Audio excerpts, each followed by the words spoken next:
There we go. Excellent. So, welcome everybody to this year's Responsible Raw Materials Conference. This is session 2 of 4. If you're wondering what on earth happened earlier on today, well, don't worry.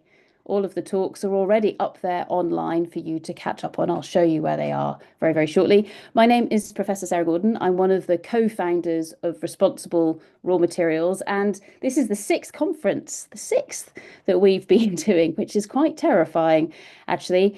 This all started back in the depths. Do you remember 2020? Something very strange happened that year. And the lovely Rose Clark, who will be with us shortly, we decided, okay, I think we can maybe pull people together for a conference to really explore what do we mean by responsible raw materials. People talk about them, but what does it actually mean? And the awesome thing that we managed to do was not only provide some light entertainment for everybody during that first week in May, which was when we ran that first conference, but we managed to put together a conference that included people from the full spectrum, shall we say, or the full ecosystem of those who've got something to do with raw materials. And what we found to be really amazing actually with regards to these conferences is we get a real mix of people who ordinarily wouldn't necessarily meet one another, wouldn't necessarily come together in the same conference or the same meetings, and through that we get to share our thoughts, our feelings, our ideas with regards to different topics, and therefore hopefully spark some waves of change, collaboration perhaps, and also relationships between different people. So over the years it's been really exciting to see what has come from the conference. So with regards to all of that, if you are interested in finding out more about responsible raw materials, I shall share my screen and we'll pop the link into the chat so that you can all go and have a look at it. Some of you are watching us online on YouTube. So hello to all of you who are out there at the moment. Some of you are watching us on Zoom. So it's very nice to have you with us. All of you can engage with us either by clicking on the chat or engaging in the Q&A. Or if you're in YouTube, feel free to also engage in the comments or the chat. We'll be keeping a close eye on them and we'll pull all of them across into the main running of the conference. The only rule is please don't be naughty. That always makes Aileen laugh when we say that. So it's a case of being constructive with your challenge, very, very open to as many questions, thoughts, ideas that you have. But if anybody is offensive or anything like that, then we do have the means to try and persuade you to perhaps phrase your comments in a slightly less offensive way, and make sure that this is a welcoming environment for everybody, for all of their diverse ideas. That's what we're aiming at, isn't it, Aileen? We want to make sure that this is as welcoming as possible. So in terms of that, if you go and check out the conference website, so just responsiblerawmaterials.com, and in there you can see a little bit of background with regards to what the conference or what the organisation is all about. It's a not-for-profit. We're all volunteers that help to run this conference every year and engage in all the other activities that we get up to. So you can see on this page a little bit about us. And also if you want to watch this on YouTube instead, by the way, there are lots of little buttons that are secreted around the website. So feel free to go and do that. And what we have on the homepage here are some of the highlight talks. I think this is really interesting. Look, back in 2020, the final panel session, no comments with regards to how people have aged over the years. But it is quite interesting seeing how our backgrounds, etc., have changed. But there's some really fantastic talks that we've managed to pull together over the years. And I think, Joss, did you say there are more than 300 talks now on the website? So each talk is approximately 10 to 15 minutes long with a little bit of conversation afterwards. So they're nice little snippets for you to go and take a little look at, which is really awesome. In terms of this year's conference, that can be found here if you zoom across to the 2025 conference tab. But before we go there, just a little bit of background for you. So in terms of those past events that we had back in 2020, which was our first conference, this was a 5-day event. We ran 8 sessions over the course of the 5 days. Here are all of the different talks that we ran during the sessions. There were loads of people involved, and what you can do here is you can go and take a look at some different categories of talks and go and find some of those talks that you might be interested in. So the first year it was all about what do we mean by responsible raw materials. The second year, because people said that they quite liked what we put together, 2021 was then a conference all about, okay, so we kind of understand what is meant by responsible raw materials, but how do you do it? Are there any tools or techniques that are out there? So the second year's conference was called the ESG Toolbox for Responsible Sourcing, and we put together this little infographic, which seems to have made its way into lots of conference talks over the years, which is great. And here was the conference from 2021. So again, about 70 different people presenting their thoughts and their ideas from a whole myriad of different organizations. You can see them all come through. And so all of those talks are available here online. I'll show you where very, very shortly.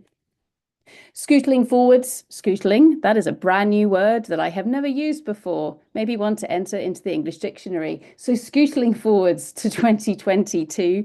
And what did we talk about with regards to that? Well, 2022 was all about unlocking a just transition. So what we explored there was what could or should or is the role of mining and raw materials in enabling and empowering a just energy transition. And this was fascinating because we had talks on everything from what on earth do we mean by a just transition? Because that is a very good question, through to what do we mean by mining? Also a very good question. And again, if you scoot down here, you can see some of those talks that we had within it. Now, in this conference, we also we ran a thought experiment, which was all about in a world where you could only source your cobalt from either a 7-year-old digging a hole in the ground in Africa or deep sea mining, which would you go for? Now, we got well and truly trolled, I think is the appropriate word, online for asking this question, but it was fascinating in terms of the answers that we got back. So I should hastily say this was very much a thought experiment.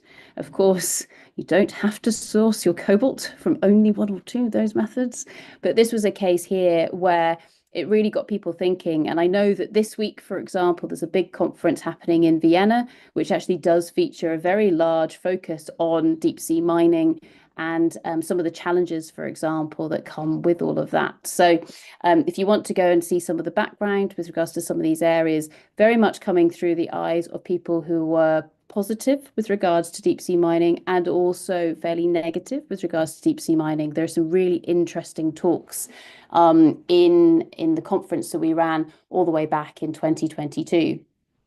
Scootling to 2023, and we talked about the criticality of trust. So the word trust is rearing its head yet again in this year's conference, quite rightly so. But back in 2023, the conference really did focus in on not only what is meant by trust, how do you create trust, some of the nitty-gritty social science and psychology type papers, for example, that have been written on this subject, but also why is it so important? So lots of different talks that we took a look at there back in 2023. And then last year, 2024, it was all about choice.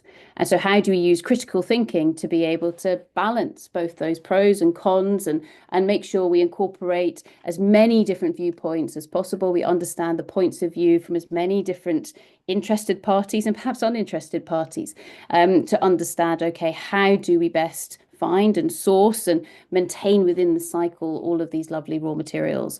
So the 2024 conference, as you can see here, again, where we changed the format ever so slightly, you can get into all of those talks. Now, in all cases, these talks are loaded online. So for example, Kyle Pearce, who you're going to see later on today, if I go and click on learn more, there we go. We get to go through to his talk from last year, and you can see there's a little abstract and bio from Kyle and also some slides that he sent through to us as well, which is great. But you can click on the big play button and that will take you to his talk from last year. If you don't want to find his talk going that way, don't worry. What you can do is you can go to the little searching screen there, and instead you can type in Kyle.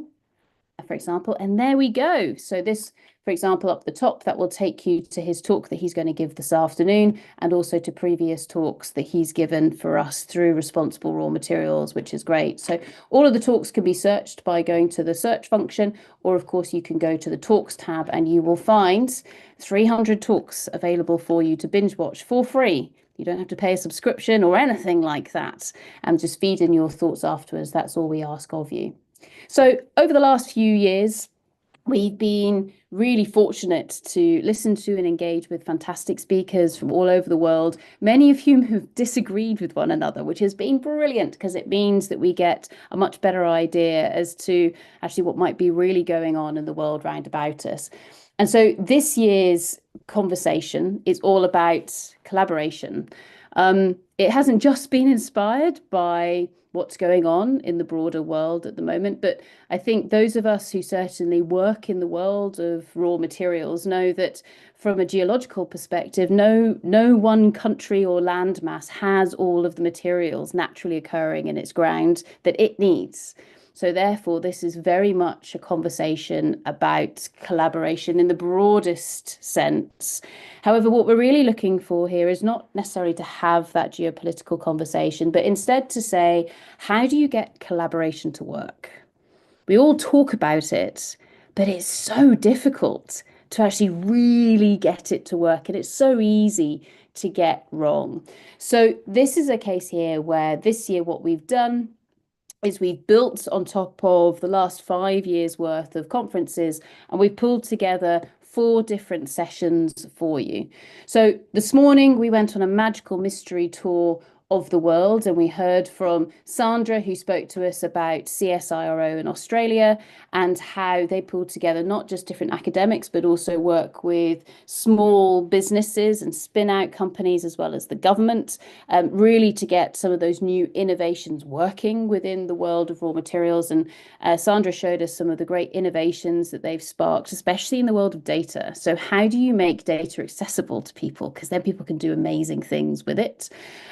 Then Erica from the United Nations, she spoke to us about a whole bundle of stuff, and Harry's going to be able to build on that later on this afternoon. But Erica spoke about things like the Critical Raw Materials Act in Europe, which was one of the fastest ever negotiated or agreed acts, I think, ever within the EU, and perhaps one of the reasons why that was so successful in terms of it coming to the fore very quickly was because all of the people, all the representatives around the table really understood why it was so important, but also what one another brought to the table. So a great deal of trust and respect between the different parties who were speaking to one another and listening to one another as they went through that. We then had an awesome presentation from Zach, who was speaking to us from South Africa, and he was talking about the Courageous Conversations initiative, I guess, that he has been helping to lead over the last 10 years or so, which is absolutely amazing.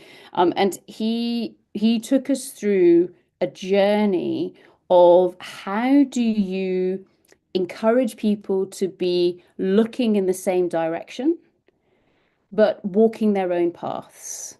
So how do you spark those ideas and create an environment where people can have their own freedom, their own agency, but we're moving forward in a similar direction? So Zach's talk is a really good one to go and see, and there are some fantastic sound bites in there, and I'm sure will get quoted in many conferences after this one. We then came back to the Northern Hemisphere, and John Ashton spoke to us from Ireland, and he talked about how collaboration was almost the root of finding one of the largest zinc deposits in Ireland. And that was really about bringing together different disciplines and then having the courage to lean into the learning that had been garnered during the workshops that they had run. And they then spent lots of money collecting new data, but it did lead to the discovery of a brand new asset, which was really exciting. So that was all about courage and also confidence. We then hopped back to the Southern Hemisphere again, and Kambada spoke to us from Namibia. And I think some of the sound bites from her talk that she gave was that we are humans first. And so how do we listen to one another when we are trying to collaborate and also when we're trying to work together. So she has had the most amazing career to date. She's got a long way still to go, but working across lots and lots of different groups all around the world, often bringing in that Southern African perspective. Back to the Northern Hemisphere again, you see what we were doing there. And Mike from Oxford took us through Oxford Earth, which again is an interdisciplinary collaboration across many different disciplines within the University of Oxford, and some of the awesome research projects that they've got going at the moment that include drilling into volcanoes and all kinds of exciting things. And then finally, we finished up by heading back over to Manila, so back over to that time zone again.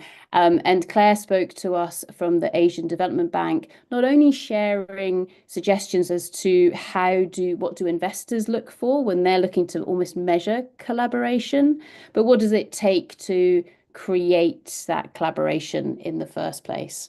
So it was a great set of sessions that we had this morning. And the exciting thing is if you go into, for example, Sandra's talk, you click on learn more, it's already there on the internet. So big high five to Helen and the team behind the scenes for loading all of this up there. So we're already up to date with regards to the videos from this morning, which is brilliant. So that's what we talked about this morning. But what about this afternoon? And what about session 2? So this session, you can see we've got a brilliant lineup. I'm not going to steal any of their fire because you're about to meet all of them. But we're going to kick off with the lovely Julie, who we can see on our screens at the moment. Julie, give us a wave. There we go at the moment. So Julie is going to be speaking to us from Brussels. And we're going to be, surprisingly enough, focusing in on collaboration there as well. So really excited to hear what Julie's got to share with us. We're then going to stick not in Belgium, but we're going to hop sideways to the Netherlands, which is where I think Johannes might be speaking to us from. And Johannes is also going to be bringing in some case studies with regards to collaboration.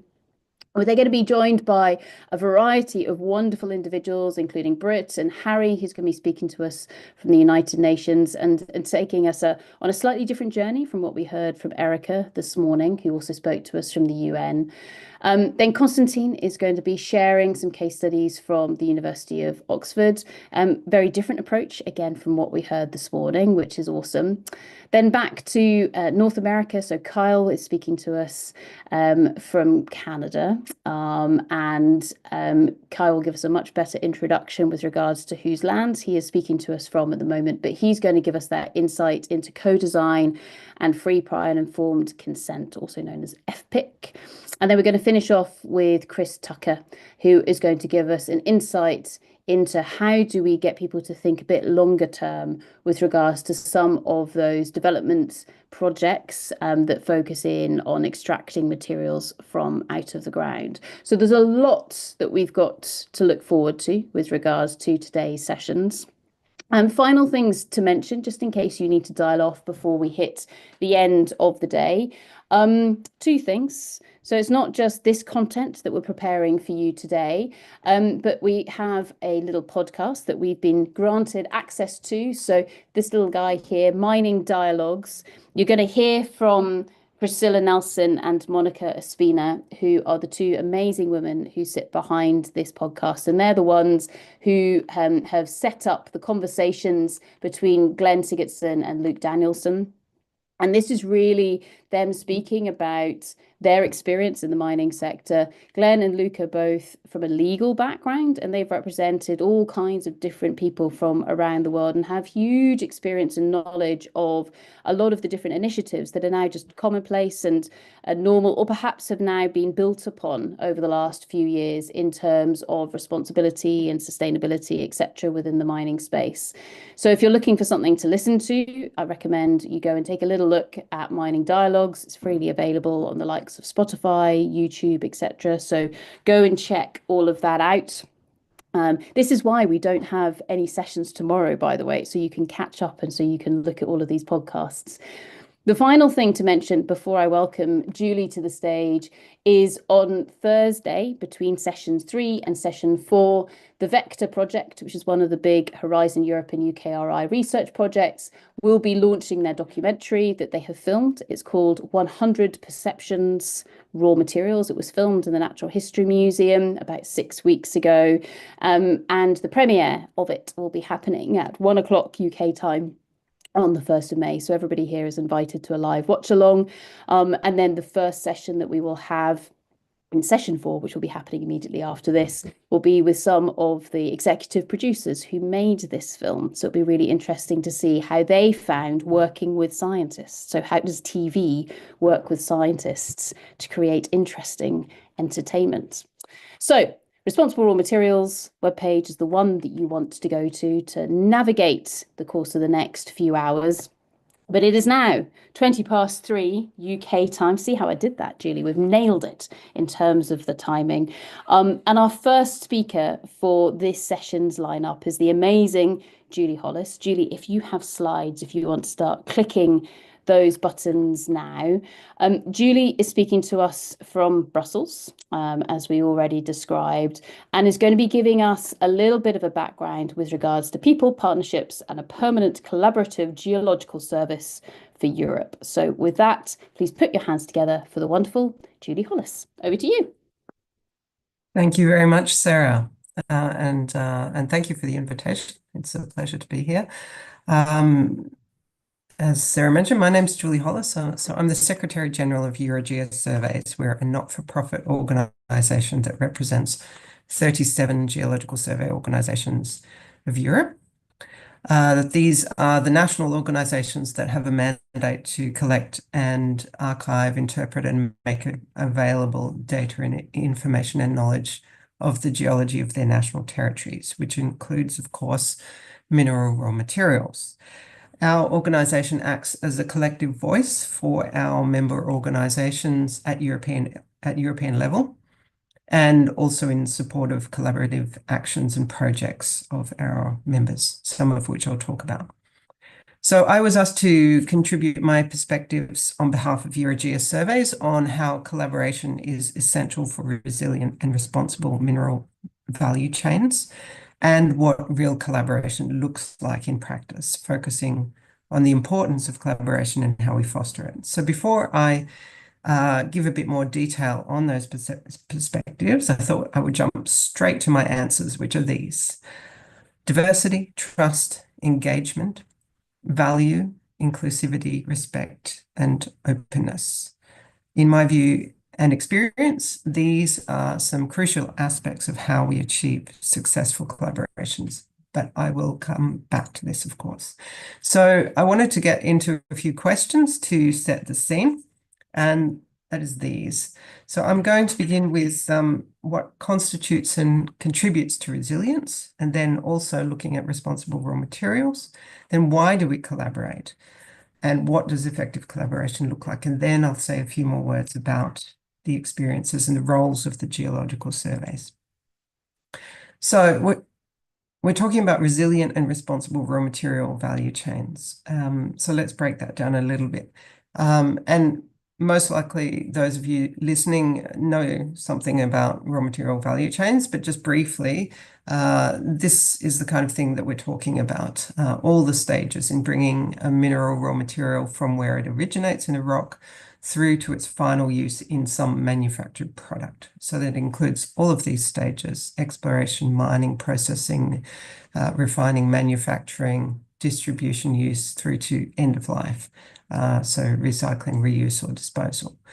And if we consider the role of geological surveys along this path, then they are, of course, involved in generating pre-competitive geoscientific data that's necessary to promote exploration interest and investment. Some are also involved in developing technology and processes related to mining and processing, and also characterization of mine wastes for potential remining. Of course, we want resilient raw materials supply chains to minimize the effect of disruptions like these some of which we have, of course, experienced in recent years and some of which we continue to experience. So what does resilience actually look like in practice? And here it includes many of these things. So diversification, so that we're avoiding over-dependence on single points of failure, but instead relying on multiple sources for extraction and processing and suppliers and so on. Flexibility and agility, to be able to switch suppliers, for example. Redundancy and buffers. Here you can take into consideration strategic stockpiling, for example. Transparency and visibility, collaboration, of course, partnerships and communication along the value chain, circular economy, and technological innovation. And when we consider these things, these are some of the key areas, again, where geological surveys can provide some key contributions. If we consider what contributes specifically to responsible raw material value chains, we need to consider these kinds of things, where we're bringing in ESG, and again here the geological surveys have important roles, particularly in regard to implementation of ESG standards linked to the Sustainable Development Goals through application of UNFC, which I'll say a little bit more about later, and which I'm sure Harry will expand on also in his presentation. But why do we actually want to or need to collaborate when we're thinking about resilient and responsible raw material value chains? Particularly if we consider that competition, of course, is actually an integral part of aspects of these value chains, such as a healthy exploration sector. Well, of course, science tells us that when we're dealing with complex problems, collaborative efforts are more successful in achieving results. And if we look at raw materials value chains, these are, of course, intricate, connected, global networks of stakeholders and process. So this is a complex system where particularly states operating independently are unlikely to be efficient or effective on their own. So here are some good reasons to collaborate in terms of resilience: enhanced visibility and risk anticipation, joint risk mitigation and contingency planning, increased flexibility. Sorry, I have skipped here. Right. Sorry. Here we go. Sorry about that.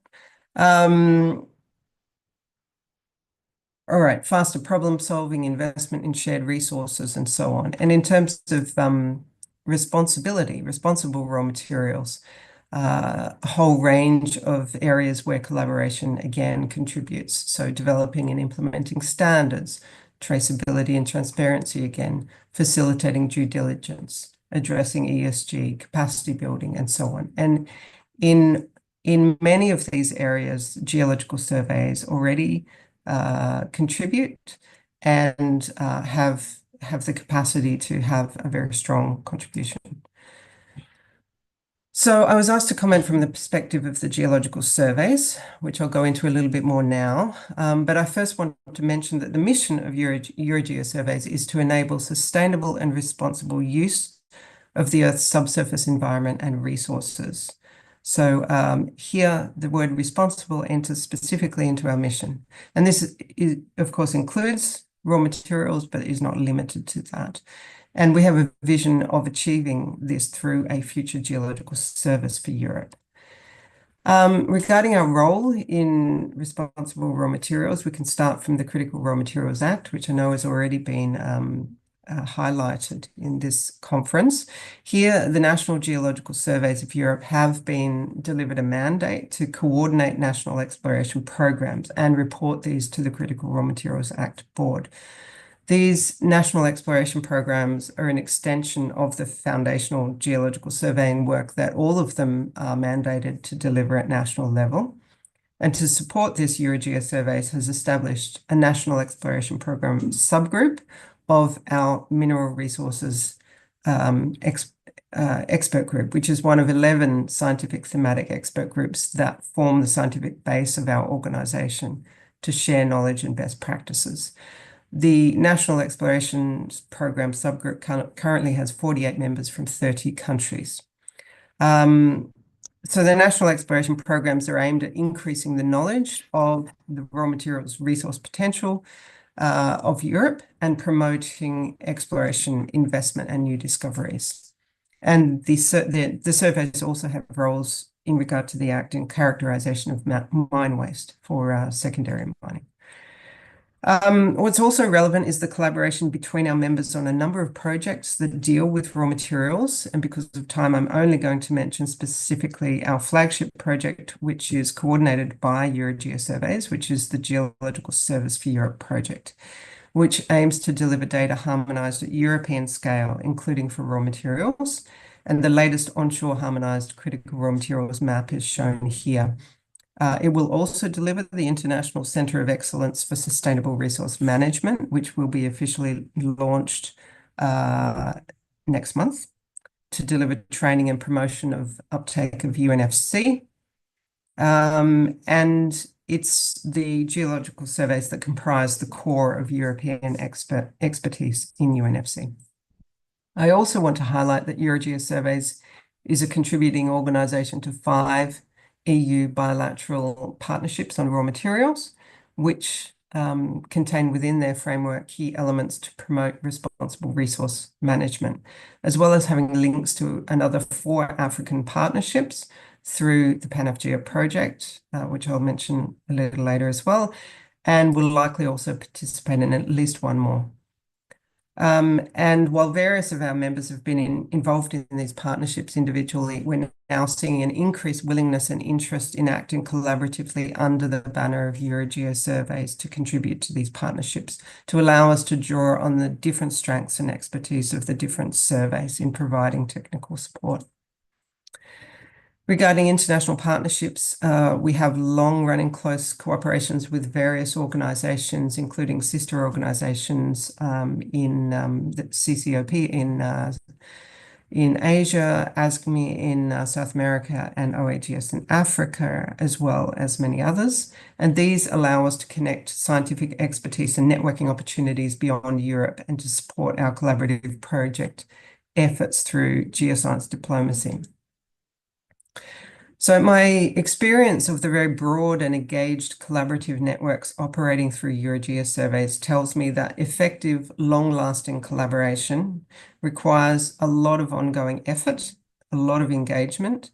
This image, for example, shows our path through large collaborative projects leading towards a future geological service for Europe. But the collaboration in EuroGeoSurveys extends all the way back 54 years to the establishment of the organisation. And achieving the kind of collaboration that we have, I think, is a very human endeavour, which I think Sarah referred to earlier. And just like any relationship, it needs ongoing commitment. The feedback that I receive from our member organisations is that there's also an inherent value in cooperation itself. So our pan-European scientific expert groups are seen by our member organisations as the key asset at national level for their membership of our organisation, for the value that they provide in mentorship, professional networking, and knowledge sharing. So the key point is that what our members most value is collaboration itself.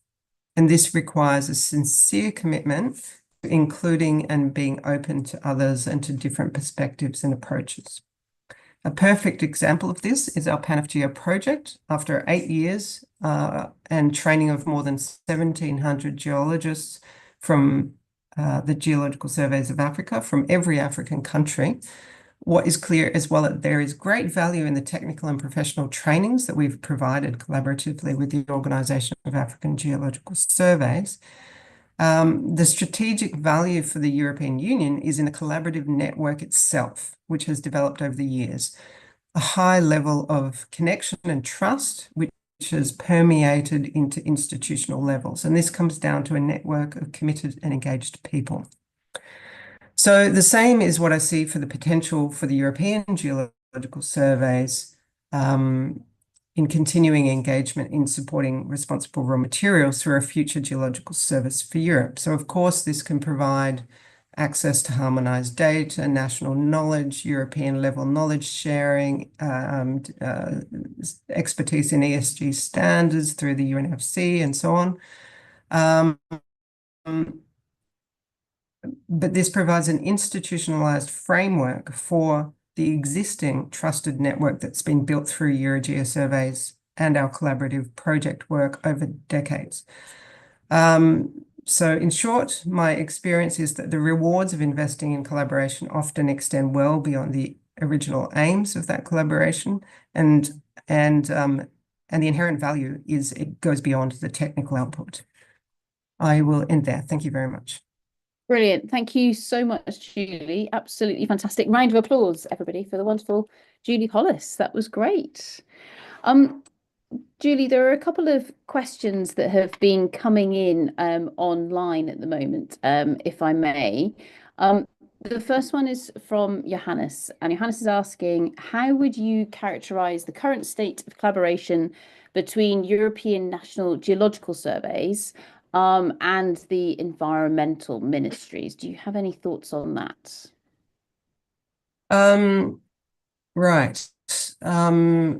I can't point to the exact numbers, but many of our members actually fall under environmental ministries. So there's a direct relationship there for many of our members.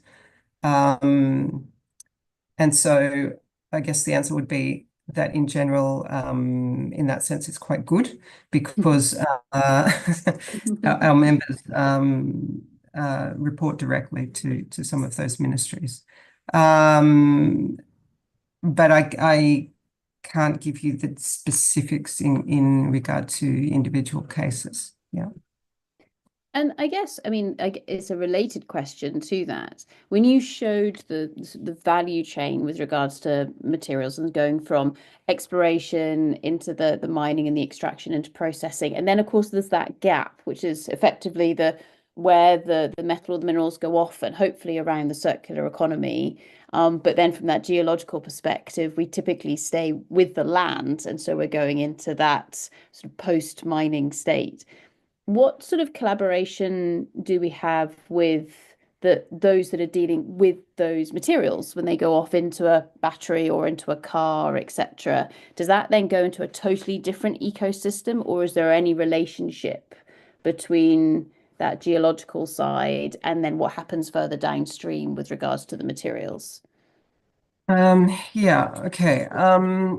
In general, the geological surveys deal mainly with the upstream side, for sure. However, there is, for example, a project that many of our members are involved in, which is the FutureAM project, which aims to actually track these processes. And one of the key involvements of the surveys there is in looking at mine wastes, as I referred to. So that's their main contribution there in terms of recycling and waste and so on is characterization of mine wastes.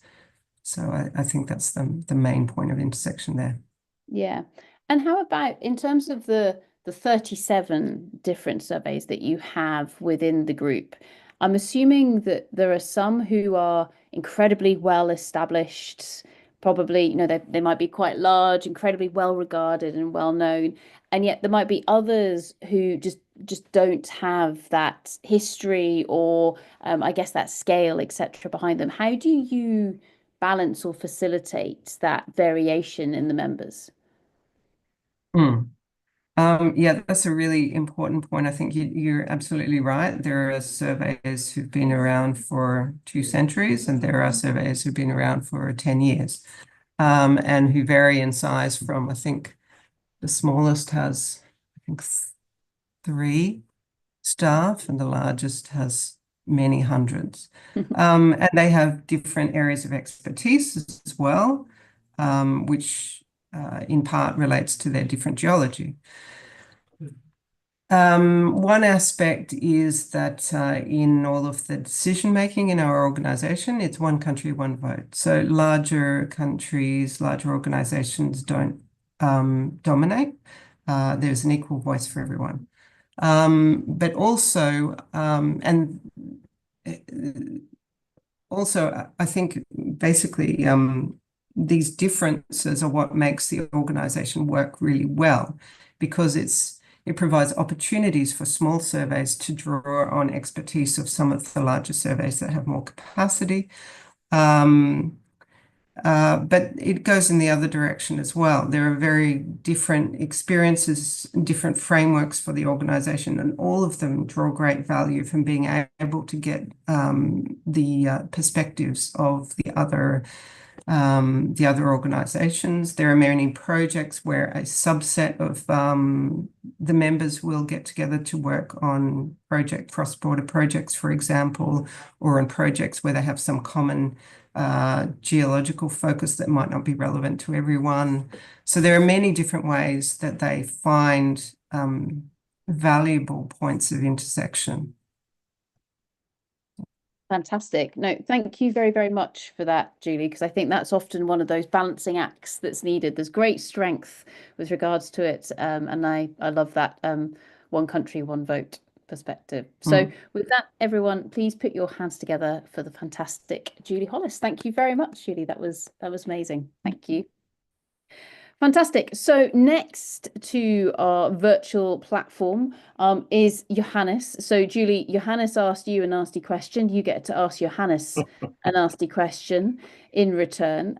Johannes is sharing his screen at the moment, and Johannes is speaking to us, I suspect, from the Netherlands. But please put your hands together for the wonderful Johannes Drilsma. Thank you very much. Thank you very much, Sarah. And I believe Jocelyn's controlling my slides at the moment. So Jocelyn, if you'd like to move forward. Right, just a few quick words, maybe only a minute or so, about who I am. My name is Johannes Drilsma. You can read my profile on the conference website. Today, I'll be talking to you about lessons that I've learned about collaboration over a 30-year career.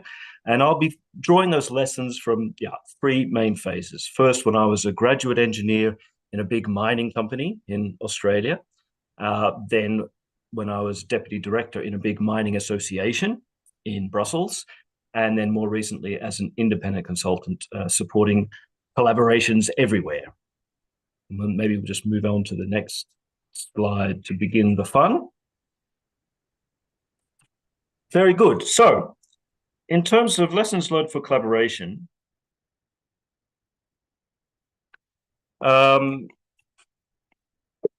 I started, as I mentioned, in a big mining company as a graduate engineer. And one of the first things they taught us, even before hitting the desk really, relates to this funny little pattern matrix you see at the bottom of my slide. And they are the 16 Myers-Briggs type indicators, which rather crudely group us all into 16 different personality types. But this was an absolute eye-opener for all of us young, bright-eyed engineers and scientists in the mining company. And it really helped us to understand who we were, but also in relation to each other. And the lesson that we took from that is that the value of diverse perspectives. The value of diverse perspectives in balanced teams, and that this brings you better collaboration. Now, everyone's different. People contribute to complementary strengths to a collaboration, and they have different comfort zones, right? And so they'll have different moments to shine in a collaboration. And so it's also very important to define roles and responsibilities very clearly in any single collaboration. This was a lesson that came out of my training as a graduate in the company. So my own primary competence in a collaboration tends to be as a team leader. And at the mining company, the big lesson I took from this initial training period was that team leaders are prepared to give anyone in the right circumstances the lead, okay? And that's very much stuck with me throughout my career. Leaders are okay letting others lead. And then they step in when needed and step back when it's helpful. I guess linked to that is the idea that it's difficult actually to speak and listen at the same time, or it's difficult to lead and facilitate at the same time. So again, that idea of stepping in, stepping out, allowing different people to play different roles in a collaboration when it's appropriate. So Sarah asked us for failures and successes, so I can report a big failure during the graduate training. We were all sent on a big camp where we had to do all of these collaboration exercises. And big lesson that came out for me from those training exercises, we had a team exercise where someone else was allocated the leadership role. We had to, as a team, we had to achieve something, and we did very poorly. And one of the reasons we did very poorly was that I was almost harassing the leader with lots of questions, and sort of double guessing and checking and in a spirit of wanting to help, but actually crowding the leader and not allowing him to do well in his role. So that was a very important lesson for me, thankfully only in a training exercise. And then later on site, where I'm happy to say there was more success, I also learned the great value of the role of a facilitator in a project team or in a collaboration. And so I think when you're going into a collaboration, particularly if you're responsible for that collaboration, it's very important to recruit the help you need. So you have your diverse and balanced team, and you understand that where you need to bring expertise in. And I'm not sure if I brought the facilitator in or whether she volunteered, but it was perfect that I had a project facilitator with me on site who was able to listen while I spoke, able to read the room while I was busy leading, and then helping me to keep the collaboration on track, make sure that I wasn't ignoring good input from individual collaborators. Next slide, please. Perfect. Then later in my career, I became more involved in international work, including with geological surveys, as it happens. And what I've found as I sort of deepened my experience in collaboration across cultures, across disciplines, across organizations, this idea that, or this experience of empowering others to achieve what's important to them as a group is very rewarding. Yeah, maybe particularly for people like me who tend to want to take a lead. It's very important, very rewarding to see that you are able to bring people together and see the joy on their faces when they've achieved something that, yeah, maybe perhaps at the beginning they weren't quite sure they were going to be able to achieve. So since my graduate days, I've consistently formed and led broad coalitions to try to do difficult things, because I'm always chasing that little rush at the end. Yeah, very rewarding. So I think successful collaborations require, though, a common vision. They require some kind of common knowledge, or at least a common level of knowledge, some sort of knowledge sharing to get that common understanding, and aligned incentives. And so what I see a lot these days is that these three things might not have been properly checked, or they might not be fully in place. And what that tends to mean is if people don't have aligned incentives, they're operating in isolated sets of knowledge in their little organizations, there's not enough sharing, then there's no time for collaboration because they're all busy in their own corner chasing their own incentives. So there might be a lot of doing under the letterhead of a collaboration, but actually very little listening and not much being achieved. So I think, again, leaders recruit the people they need to achieve a good collaboration. I'd sometimes think of it as recruiting a Sherpa to guide the team or the collaboration up the learning curve or up the mountain to whatever they want to achieve. And in doing that, you need to bridge the different cultures, the different perspectives, right? So time frame can be an interesting one.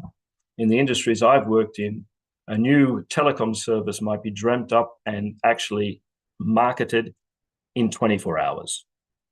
A new car model will typically take more like 2 to 4 years between design and production. And then a mine, as you know, might take 17 years. So even just those working timeframes can mean that people come to a problem with a very different perspective, a very different idea of priorities or how they need to proceed. Next slide, please. So now I like to think that having been initiated into collaboration, having practiced a certain amount of collaboration, I'm quite enjoying a little bit of innovation in collaboration. And the tool that I have discovered, which brings a lot of what I've learned together in collaboration over the last 30 years, is something that is called systemic consensing.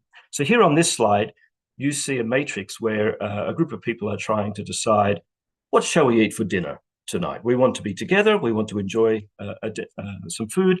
What shall we eat together? Now, typically, if you would say, well, let's give one person one vote, and we ask what they prefer, then you might see, Jocelyn, if you just toggle the slides, you might see that there's a big tick for each person, but unfortunately, they all would like something else, right? And so you have a nice sort of majority vote where there's no majority actually, 4 different ideas, and well, we're still stuck. We still don't quite know where to go.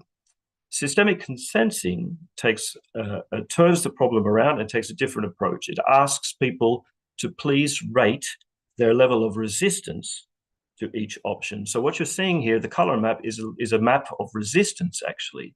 So you get a lot more information here. It's much richer, and everyone can very quickly see, where there might be a zone of least resistance or lower objections within the whole group. So then the whole group can feel more comfortable about which meal they have. And so in this example, for example, the pizza has the lowest resistance rating of the group, even though poor old Ivor is still quite against it, yeah?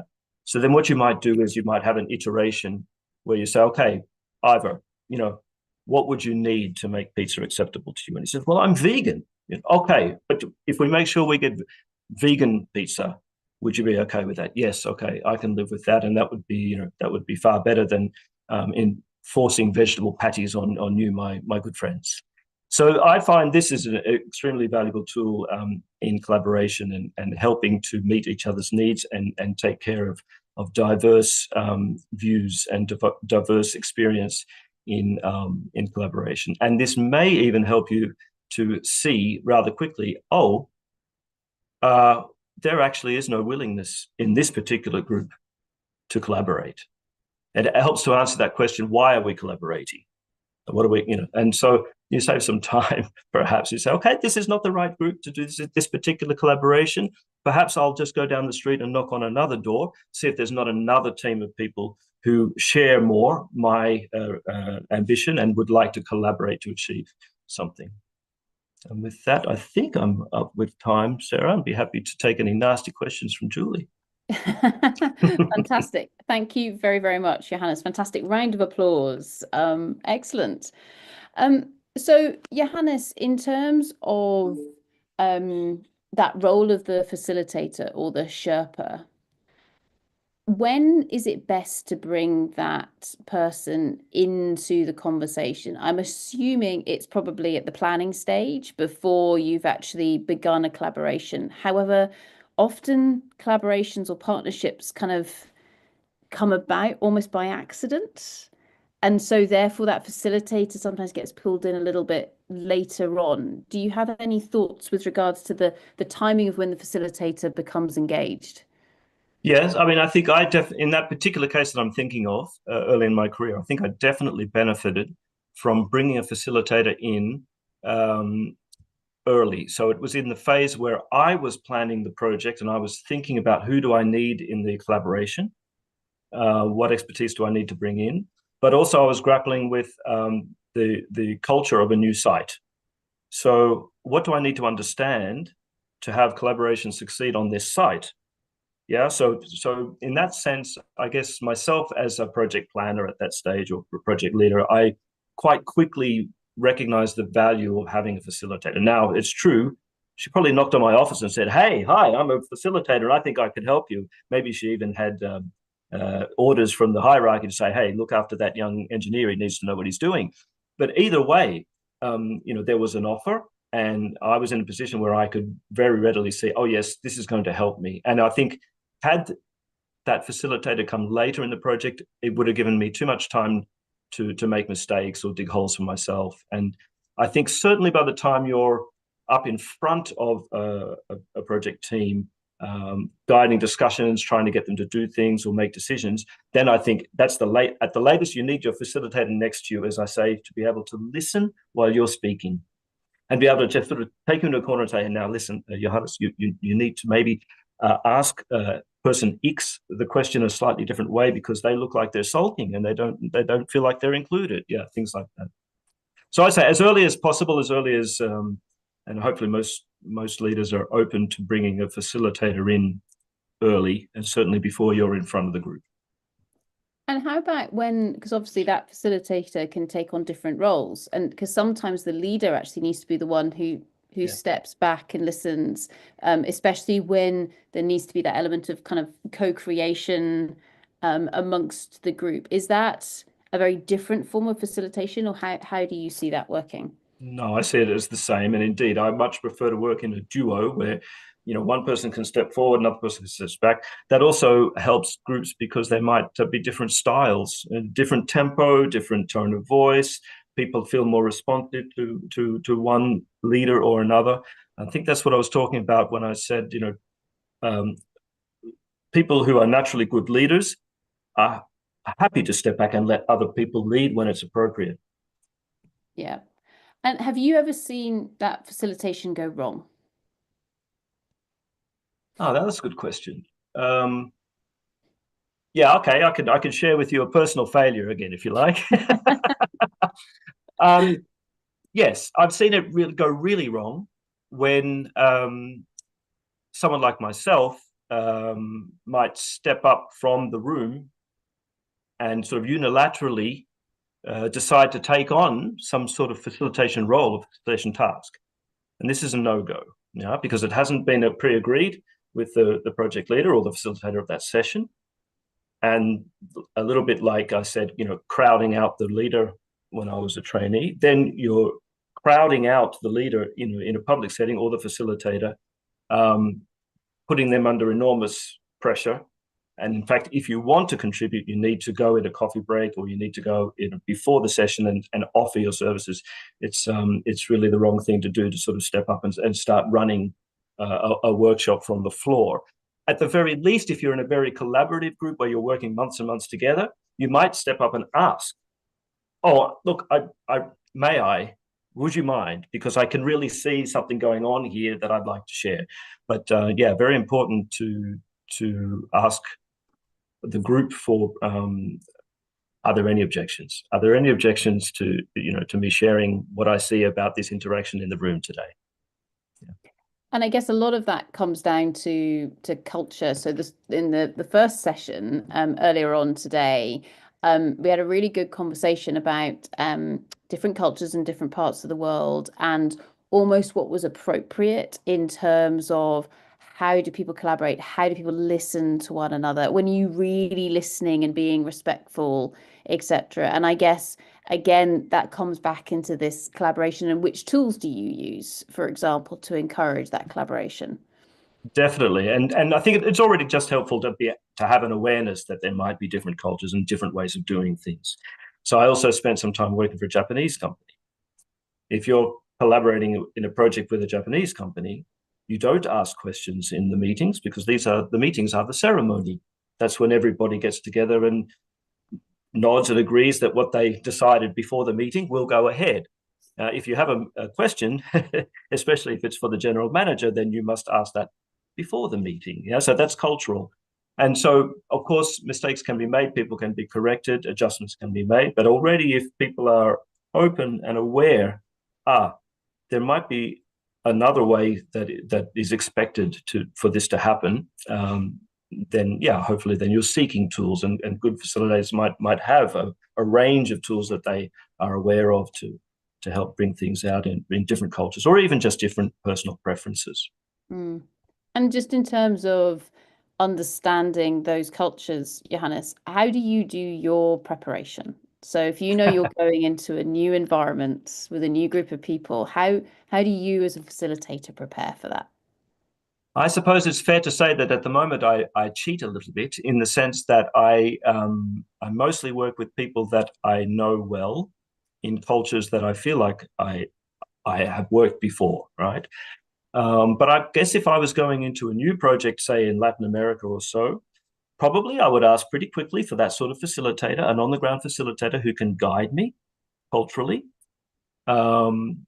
Yeah, and just ask the client lots of questions about, how they prefer, what's required, etc. Sort of, I know then there are also some services that provide cultural summaries for you about, things to look at in different countries. So collaboration, right? So all about communication, and communication at all levels, communication within the team, communication before you go to the team, communication in the management around the team, and communication with the, cultural stakeholders, perhaps in some circumstances as well. So yeah, just need to be an information sponge. But again, I think the most important is probably just to be aware that there are questions that would be helpful to ask. Yeah. Absolutely. Brilliant. So with that, thank you so much, Johannes. That was absolutely fantastic. Round of applause, please, for Johannes Drilsma. Thank you very much. Excellent. Thanks, Johannes.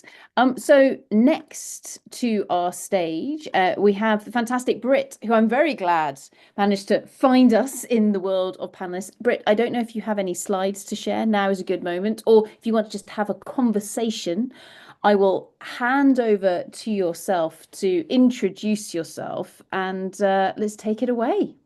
Fantastic. Perfect. Thank you so much, Sarah. I will share my screen, share some slides. Yeah, I have just a couple slides here. Fantastic. There we go.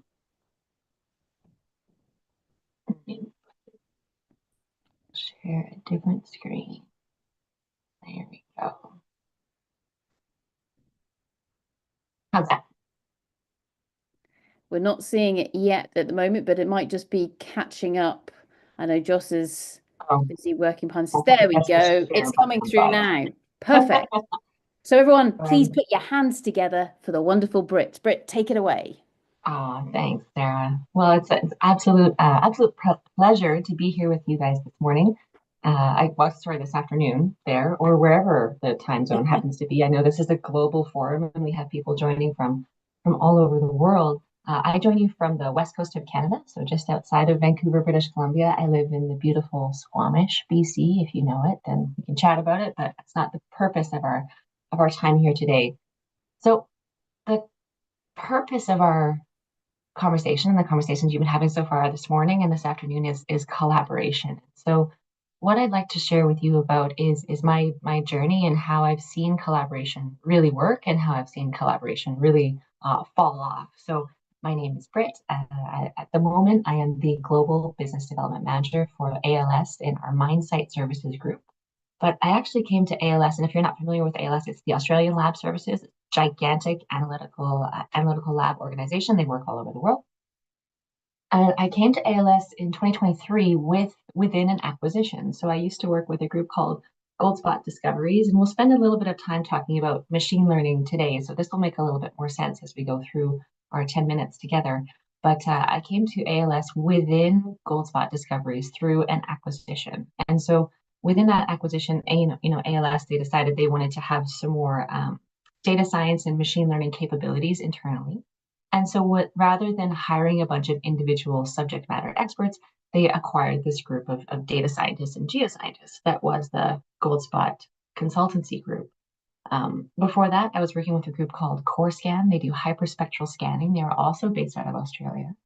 And that group got acquired just after I left in 2022 by Epiroc. And then before that, I was with a geochemical consulting group called IO Global, and we got acquired by Imdex. So this, just by absolute happenstance, by chance through my career, there's been this pattern of acquisition. So I go to a tiny little kind of scrappy startup, and then we're doing really cool stuff and moving really fast and really rapid paced, and then we get acquired into the big big global entities which have a very, very different mentality and a very different mindset. And the way collaboration works in both of those organizations is very, very different. So I'd like to spend a little bit of time first sort of setting the stage in mineral exploration versus mining, because I think this is where collaboration really falls off. We really don't do a very good job. So I'm a geologist by training, and I know we have a very wide background of people in the call today, but I'll speak specifically to mineral exploration and mining. And for those of you that aren't as familiar, it's actually two very different beasts, even though they sometimes get verbally interchanged. Like I'm in mining is actually very different than I'm in mineral exploration. So in mineral exploration, you're out in the field, you're banging on rocks with a hammer, you're flying around in helicopters, you're in the middle of nowhere. Versus in mining, maybe this is a little bit more familiar to some, there's a big mining operation, whether it's an open pit or an underground mine. And what's really interesting and the key part I'd like to share here is that there is this valley or like a huge gap between mineral exploration and mining. And to try and get across that gap is not straightforward, because you have your mineral exploration team. So that's like geologists, people that are very creative, out of the box thinkers, fast movers, trying to do something, trying to find some minerals or gold or copper or whatever, where it hasn't been found before. So they're driven by discovery. And then you have your miners, and those are the people that are building a mine and extracting a mine. And there you're not very creative. You're engineers. You're very systematic. You're trying to extract these minerals from the ground in a way that is very safe and also very cost conscious. So you're trying to be, it's very, very engineering focused. And so you can imagine that these people on the mineral exploration side and these people on the mining side have very different skill sets, very different personality types.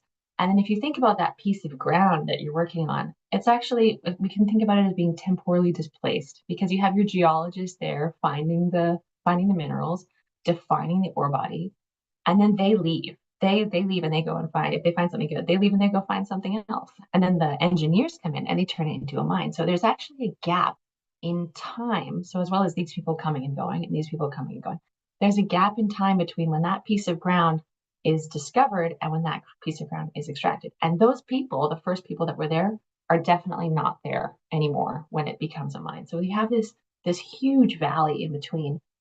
And there's some problems in mineral exploration and mining that kind of perpetuate this gap, this valley. And sometimes the mineral exploration groups, those geologists, they kind of get, like railroaded because of maybe the market or the industry. They get railroaded into trying to develop that mine. And we know that they don't have the skill set to do that. They're geologists, they're creative, they're amazing, but they're not engineers, and they're still trying to develop that mine. So that's a problem. And sometimes they get kind of like shoehorned into that corner.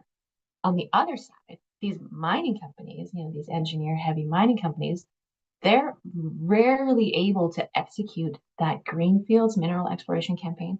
They're rarely able to execute that in a sort of a fast, nimble, low-cost, efficient way. So, for example, BHP, they over the last few years have done something called the Explore program, because they recognized that their ability to go to new jurisdictions and to move quickly and to be nimble and to do things in sort of a cash conscious way, it's just not there. BHP, they're too big a ship to do that.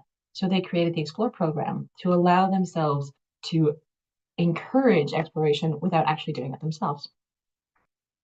And I'd like to propose that data is really the key piece or the key bridge that's going to take us across these gaps all the way through the mining value chain. So data, or the pieces of data that we collect, those geologists collect in the greenfield space and the greenfield exploration space, are really going to be the same pieces of data that are useful throughout the entire mining value chain. So whether it's geotechnical data, we're going to be collecting some or creating a resource estimation, and mineralogy is really, oh, do I have a laser pointer? Beautiful. Mineralogy is really it's really the key piece that's underpinning everything that we do, from all the way from looking at ore bodies and saying, what is the footprint of this ore body? What are the minerals or the associations that I see there? all the way through to comminution and flutation and mineral processing and extraction, because it's all about the minerals there. This is the key building block across the entire mining value chain. So it's our minerals and it's our data. And that's really going to really tie those pieces together. But a fun example that I like to use or like to show is that we have this data dilemma, especially in that early stage greenfields environment. We have a whole bunch of data surveys or data packages that come to us. And this is really a pinch point, because what we want to see, if we're going to use something like machine learning, and we'll talk about machine learning a little bit for the next couple of slides, is what we want to see is this nice homogeneous data set with all the data that's overlapping on the same footprint, and it has the same distribution, and it's all over the place. It's all really nicely widespread. But what we actually see in real life is there's overlaps. And in this case, it's maybe less than a quarter of our entire area of interest that happens to have all of the different surveys represented in it. And so there's a few different ways that we can use machine learning to try and massage our data from something like this into something like this. So there's a couple of different hacks. We can use upsampling, downsampling, imputation, generative adversarial networks. For those of you that aren't familiar with, again, it's a deep learning model that learns to generate new data by playing. It's like a cat and mouse game between two neural networks. So the generator tries to create realistic data to fool the discriminator, and the discriminator tries to distinguish the real data from the generator's output. So, it kind of goes back and forth in this cat and mouse game. And this process means that the generator eventually learns to produce data that is indistinguishable to the real data, so that it can kind of fool the discriminator. And so there's lots of different machine learning tricks that we can use along the way to get the most out of our data, all the way from the greenfield space all the way down to the mineral extraction processing space. And there's sort of two different types of learning curves. So I took a whole bunch of logos here from open source machine learning software, and we can go and we can download these right away. And they kind of go from easy, let's say something like Orange, like Biolabs Orange or IOGAS. Orange is fantastic if you haven't used it, and it's free. KNIME gets a little bit more complicated, and then we move in towards coding in the DOS window. So this is kind of going from more easy to more complex. And that's sort of the same if we think about ourselves, like our colleagues. So these are three of my colleagues here, and we have Lindsay, for example, and she's like very much a field geologist. She's like a boots on the ground field geo. And then we have my colleague Matt Bodner. Matt Bodner, he sort of sits between the field and the desk. And so we have Matt Bodner, and he sometimes codes, but sometimes goes to the field. So he's sort of in the middle, or the bridge, perhaps, of the geo data scientist. We have a geologist and a data scientist and a geo data scientist in the middle. And then we have my colleague Pejman over here, and Pejman, he's our lead data scientist, and he lives in the DOS window, for example. Pejman is not going to the field. Pejman doesn't want to go to the field. Nobody wants Pejman to go to the field. Pejman is very happy working at a desk. But we really need all three of these people to do a really good job of using something like machine learning, a beautiful set of tools like machine learning and data science, to get the most out of our geological or mining data. So we have these pure geologists, these hybrids, and these data scientists, math people, but we need all of them together to sort of shingle together, just like we need to have our data shingling together across the mining value chain. So it really becomes kind of like a people piece. And so when you're thinking about this people piece, that's really where the big hurdle is. So if, for example, if you're in a tech startup, your exit strategy might be to get acquired, go get acquired, which is great.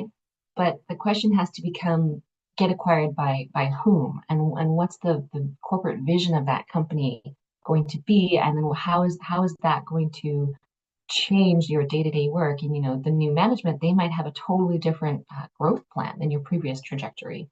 And maybe you get acquired, maybe you stay, maybe you're contractually obligated to stay.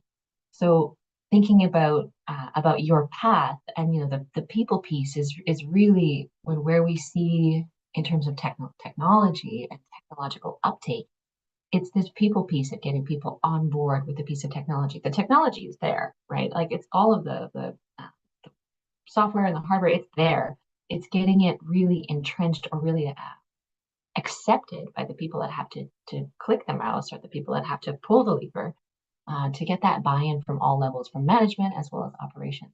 So I'll leave you with that. And thank you so much for inviting me to be here. And I'm so delighted to have some time for questions now. Yeah, thank you for your time this morning.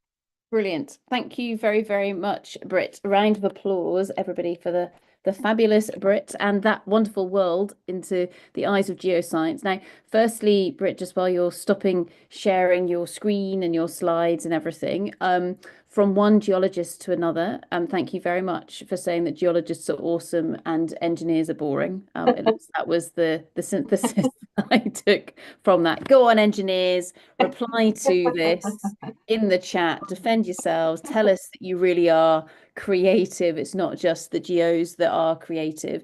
But in terms of that gulf that you were describing from, say, the exploration geo or the exploration team, then going into that development team and the miners, etc.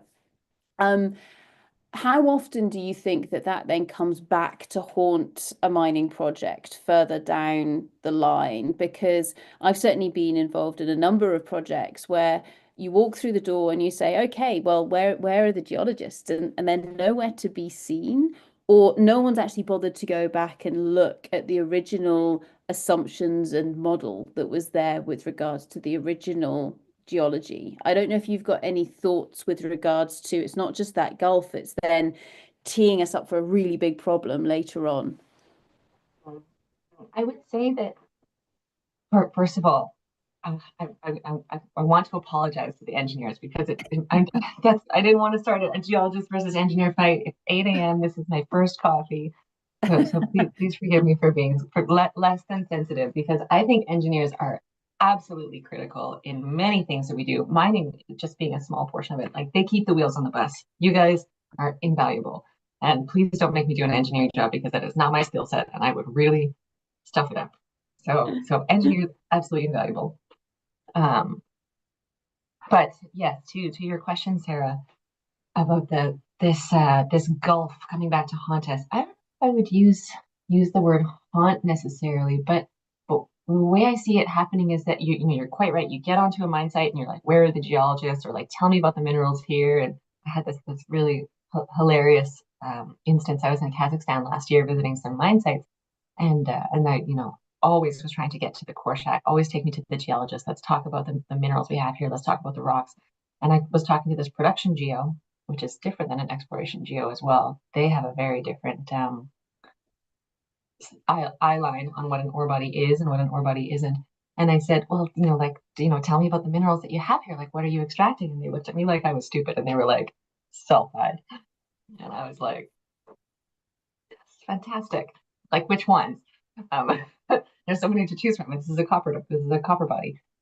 But part of it might have been language, but I think most of it was ideology. But to your question about this gap coming back to haunt us, I think the real tragedy is that the geologists, the exploration geologists, the people that are drilling out the ore body and then mapping out the ore body and doing that beautiful ore body knowledge work, that model, that detailed information, that high resolution information, even though it's highly resolved along the drill string, and yes, the drill strings can be as far apart as 50 meters, which has its own set of problems.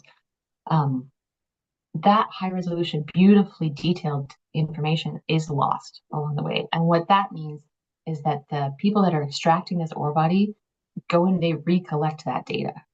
And so but they'll collect it slightly differently. They'll use slightly different assays. They'll do different geotechnical measurements, because their end goal is different as well. Like, we don't really, even though the end goal is get the copper, right? Like, really, or get the gold, or get the rare earths, the lithium, whatever. So they have to go and spend a whackload of cash to get the data again, even though it exists. So it's like, how do we sort of handhold that model through that gap and make sure that it is like there and on the desktop and totally available for the people that are going to do the extraction? I think that's the question. And I don't know how to do that. People have been thinking about doing that for years, right? I don't know. I don't know if anyone on the call or anyone on the panel has any ideas, because that's, like, in my mind, one of the holy grails of mineral exploration to mining is like, how do we handhold that data across? BHP, again, actually, they're doing something called the open source data universe. And so they've been talking about that pretty broadly for the last 2 years or so, year and a half, 2 years. But even that includes or must include buy-in from the mining geos, right? So the open source data universe, all of the exploration geos are like, yeah, we're all in it. But then it's like when you're on the mine side, those are the people that have to open up the open source data universe and like look at it.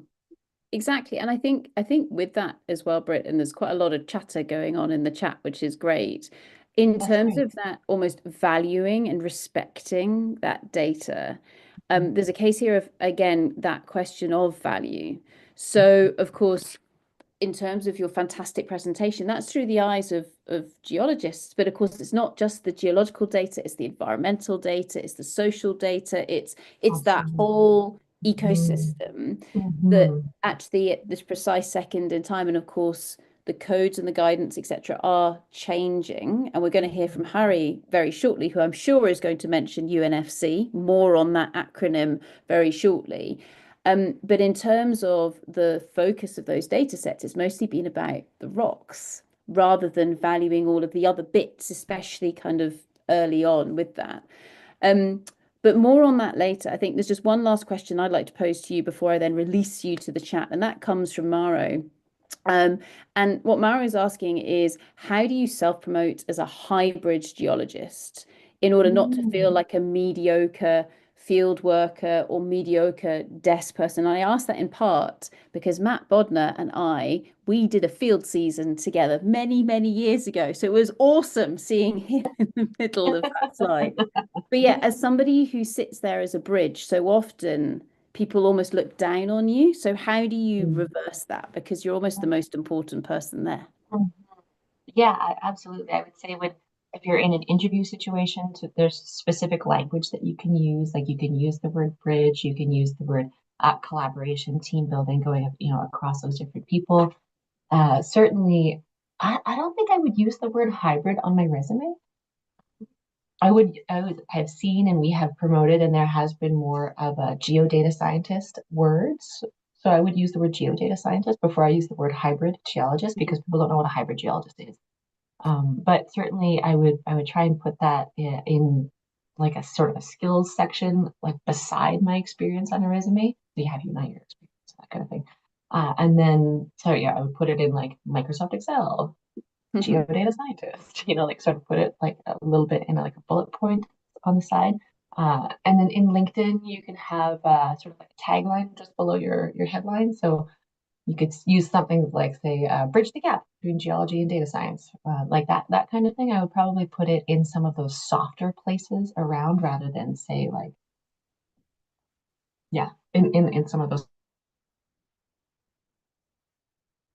Oh, we've just lost Squamish, everybody. But I think that's okay. We just lost you at the end there, Britt. Sorry. That was awesome. Everyone, please put your hands together for the wonderful Britt. Thank you very much. Excellent. Cool. So we teed him up slightly with regards to mentioning some acronyms that may come to the fore again.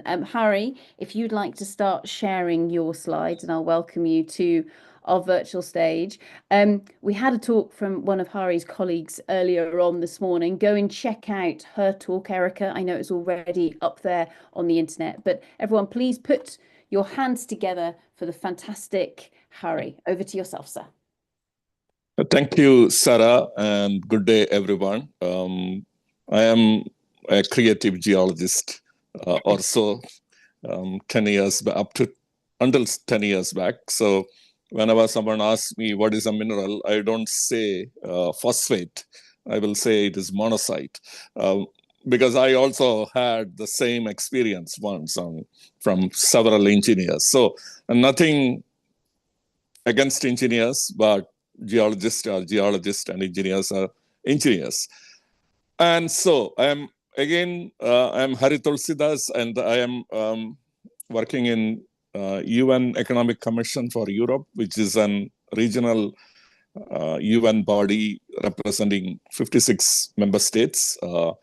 which includes the European Union and other states in other countries in Europe, the former Soviet Union states, including Russia and Central Asia. We have North America, which is Canada and US, and also we have Middle East with Turkey and Israel. And currently I'm talking from Istanbul, one of the member states of UNEC, one of the countries within the European region for us. So, Jocelyn, next slide, please. Talking about mining and collaboration, we heard a lot of talks on the micro level issues in collaboration. I'm taking you into the macro level issues of collaboration.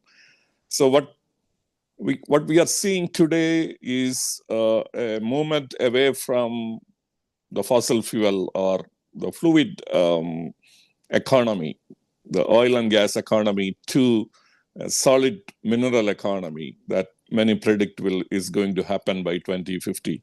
The total value of trade of minerals is most likely to exceed the total value of trade of oil and gas.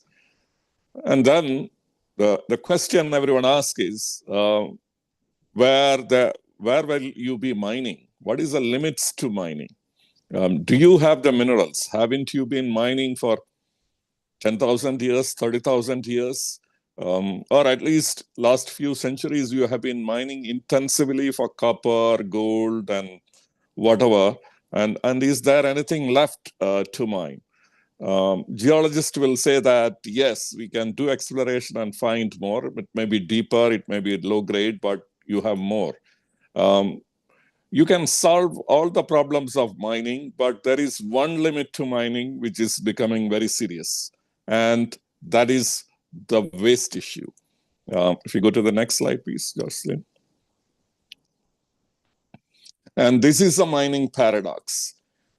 You are mining, especially if you're mining a metallic mineral, you are mining 1% or 0.1% of what you are actually excavating. The rest of the thing is going as either mine waste or tailings. There are different numbers for the tailings that are available, thrown around in the world. So many million cubic meters of tailings, which is just a small bit of it. Maybe 15 to 30 billion metric tons of tailings are produced annually. You have 8,500 active, inactive, closed facilities. But here is the most important metric I have seen when I visited some of the mines, new mines which are about to open.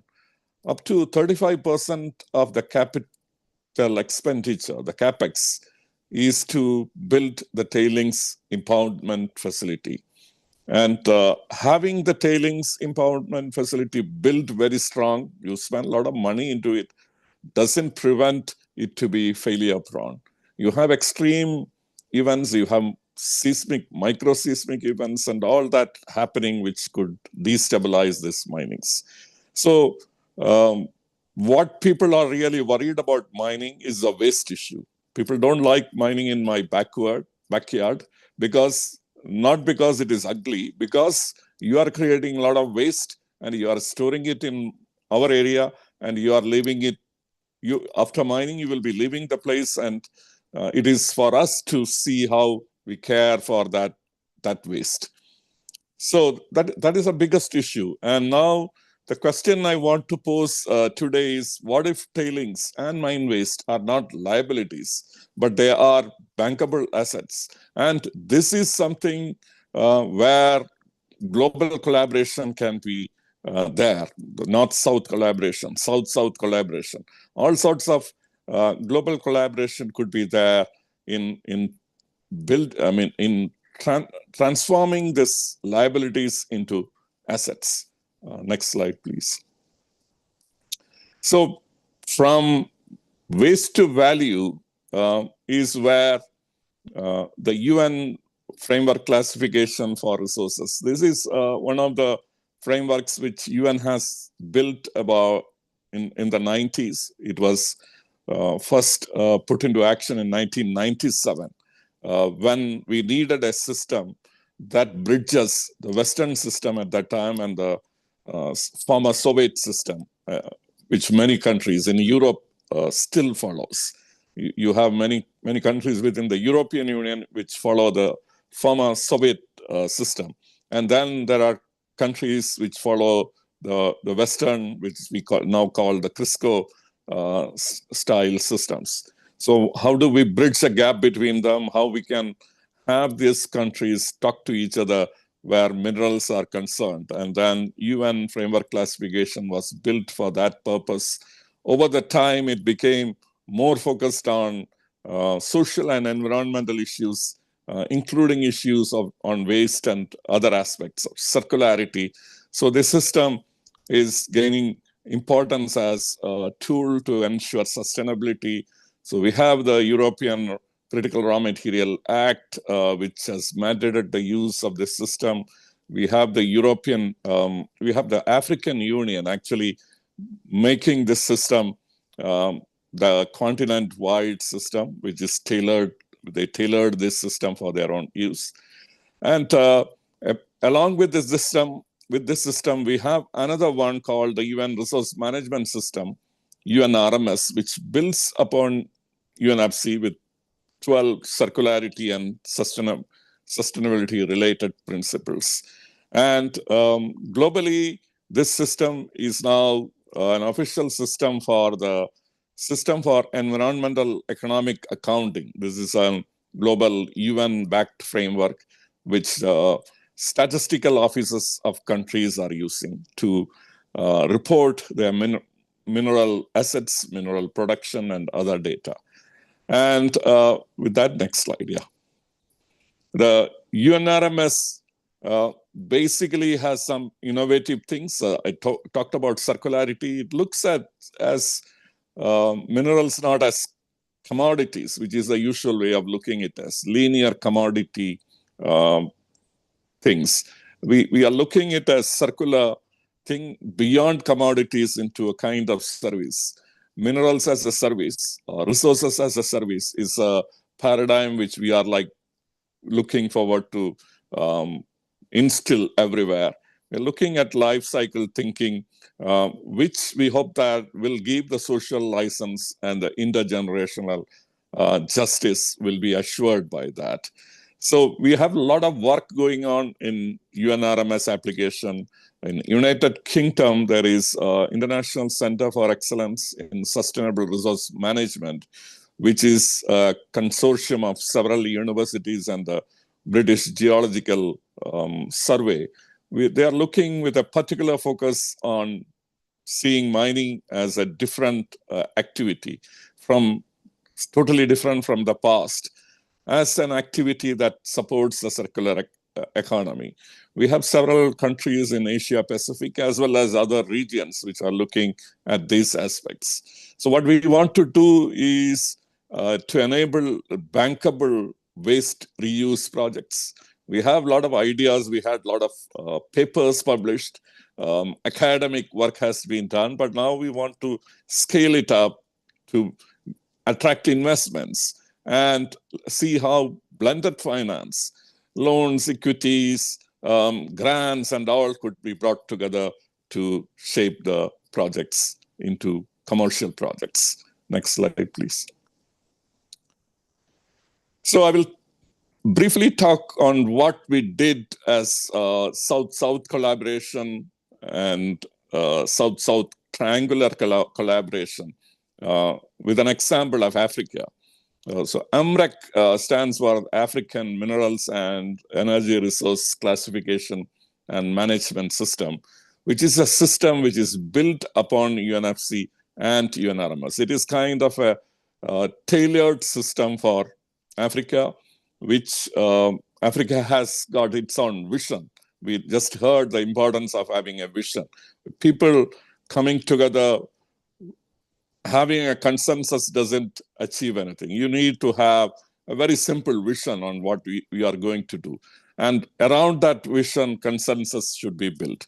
And Africa has got that as African mining vision, and the African Union Commission, the UNECE, the UN Development Program, UN Economic Commission for Africa, the EU, through various projects, including Pan-AfriGeo, supported Africa in building this system.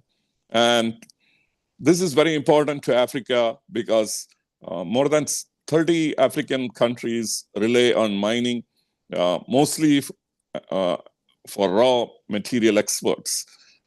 It is a major part of their export revenue. And in many countries, it is a major part of the GDP also. So mining, in spite of being core to the African economy, is often seen as a resource curse. If it is not managed properly in many countries, and it brings more pain to the people than prosperity. So you have a situation in Africa where less than 10% of the material mined is beneficiated. There is a high waste. Almost 90% of the value of material that is mined in Africa is going out of Africa, but 90% of the liabilities stay in Africa. And there is very little local value.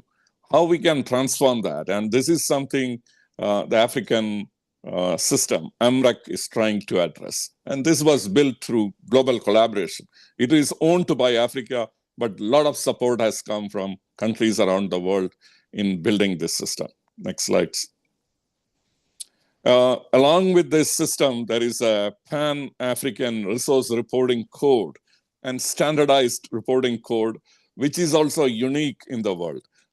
World collaborated, many people provided lessons learned in building this code. And they said that in our country, we lack this even today. We like to, if Africa is building something, we need that system to be better than what is available today. And in Africa, the reporting code doesn't just look at the economic benefits. It looks at the social benefits, the environmental impact, circularity and reuse of materials, tailings and waste is all looked into. And this is the only system that looks at artisanal and small scale mining, which is very important to Africa. More than 50% in many countries, the mineral production is from artisanal and small scale miners. And also, this is the only system that looks not only at the environmental performance, environmental management, it also looks at innovation, environmental innovation, what new technologies are being put into place while the operations are going on. What this system is trying to do is to have competent persons certified to unlock the secondary resource value, the value from mining, the mineral waste, mining waste and tailings. And what is required, and this is the biggest challenge today, Africa has to train a lot of people to be competent person. We have put a target of about 300 plus people to be trained every year.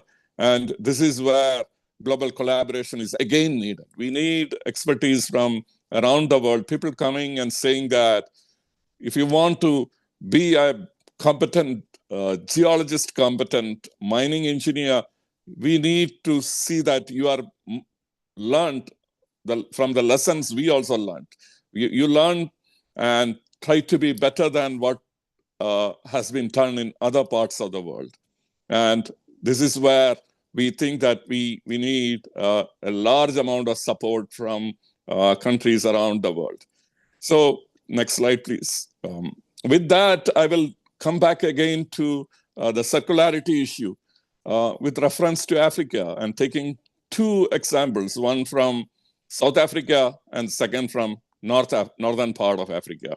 So in southern part of Africa, you have gold mining in South Africa, which is a major mining project which has been going on for a century or more, 2 centuries, 3 centuries, this gold mining has been going on. You have a tailing kind of a tailing mountain chain built in South Africa, which is about 600 kilometers long, 600 kilometers of tailings lying there. And this is creating acid mine drainage and many other issues. It is a radioactive material. You have a lot of other issues with this tailings, and it has become a legacy problem, and it is very difficult to address this problem at this stage. It is like, if you want to touch it, it is like seeing the face of death. That much of resources, funding is required to clean up this, the whole thing.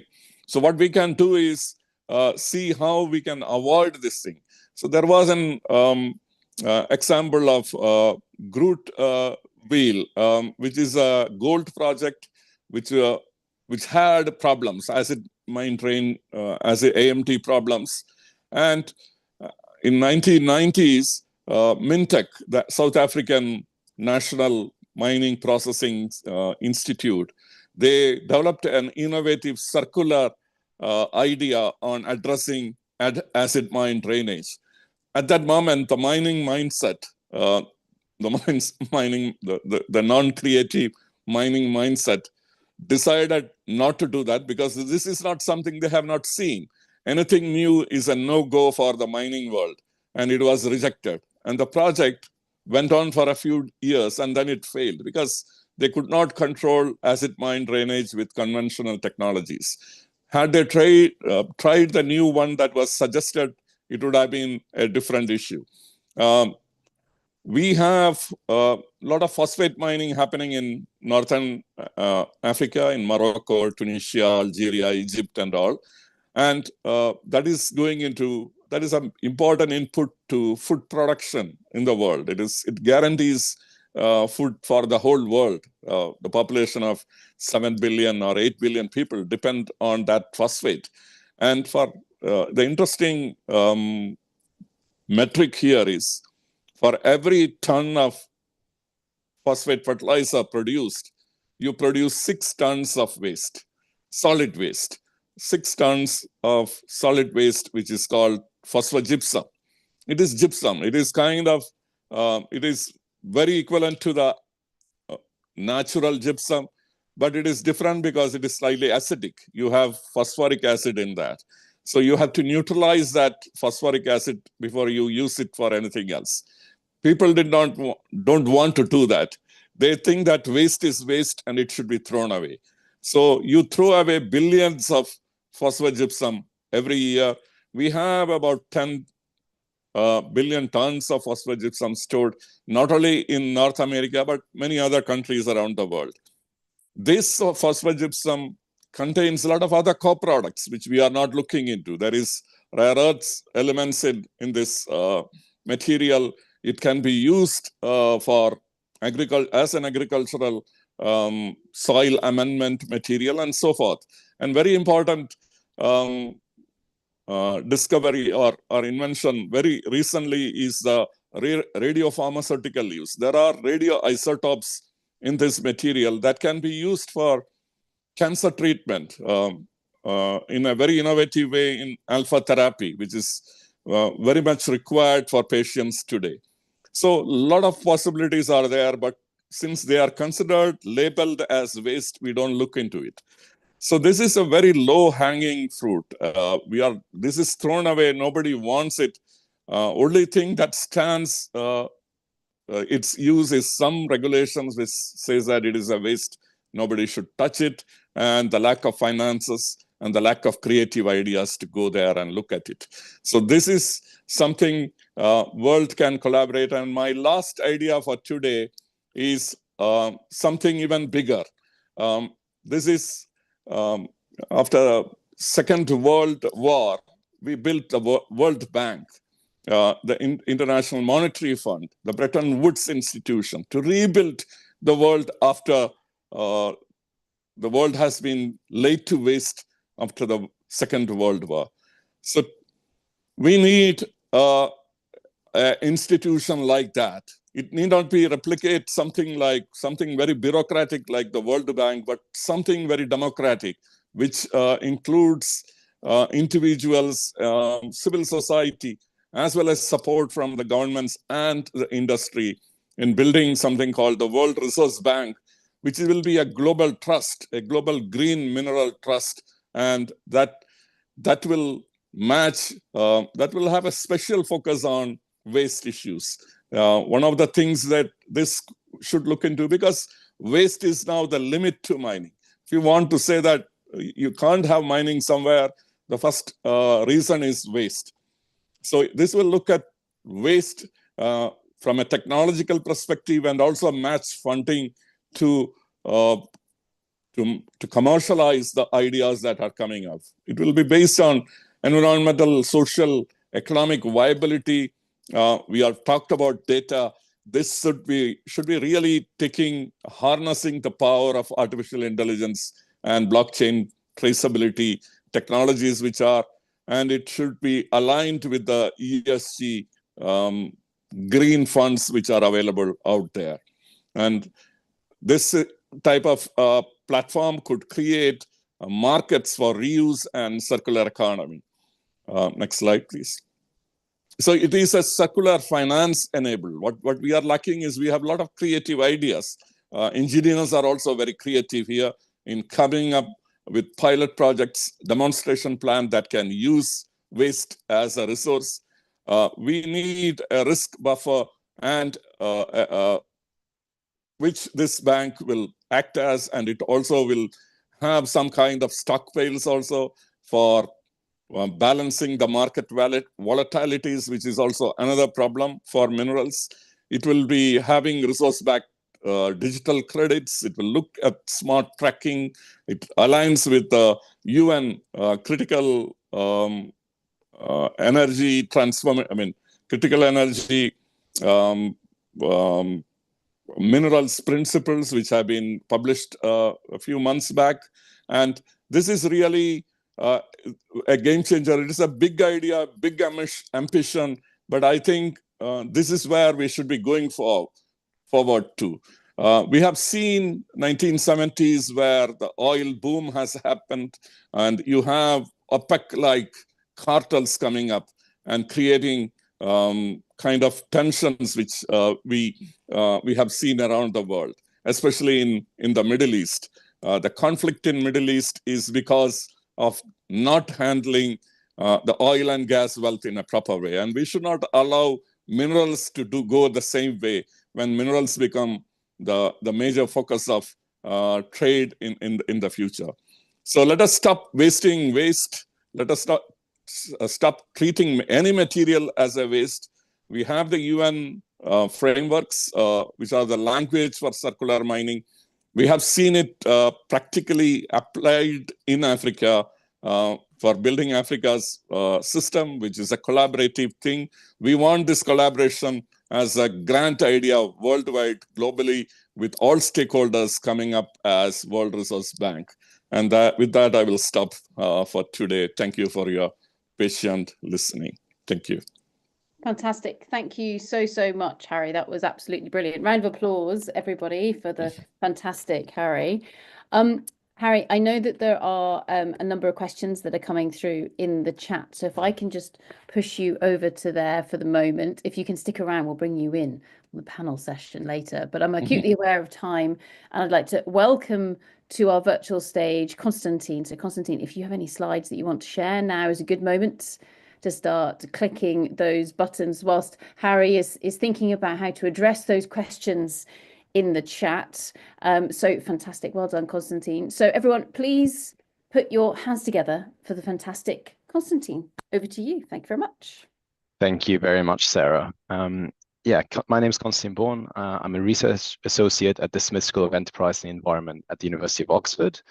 And it's worked very well with Harry.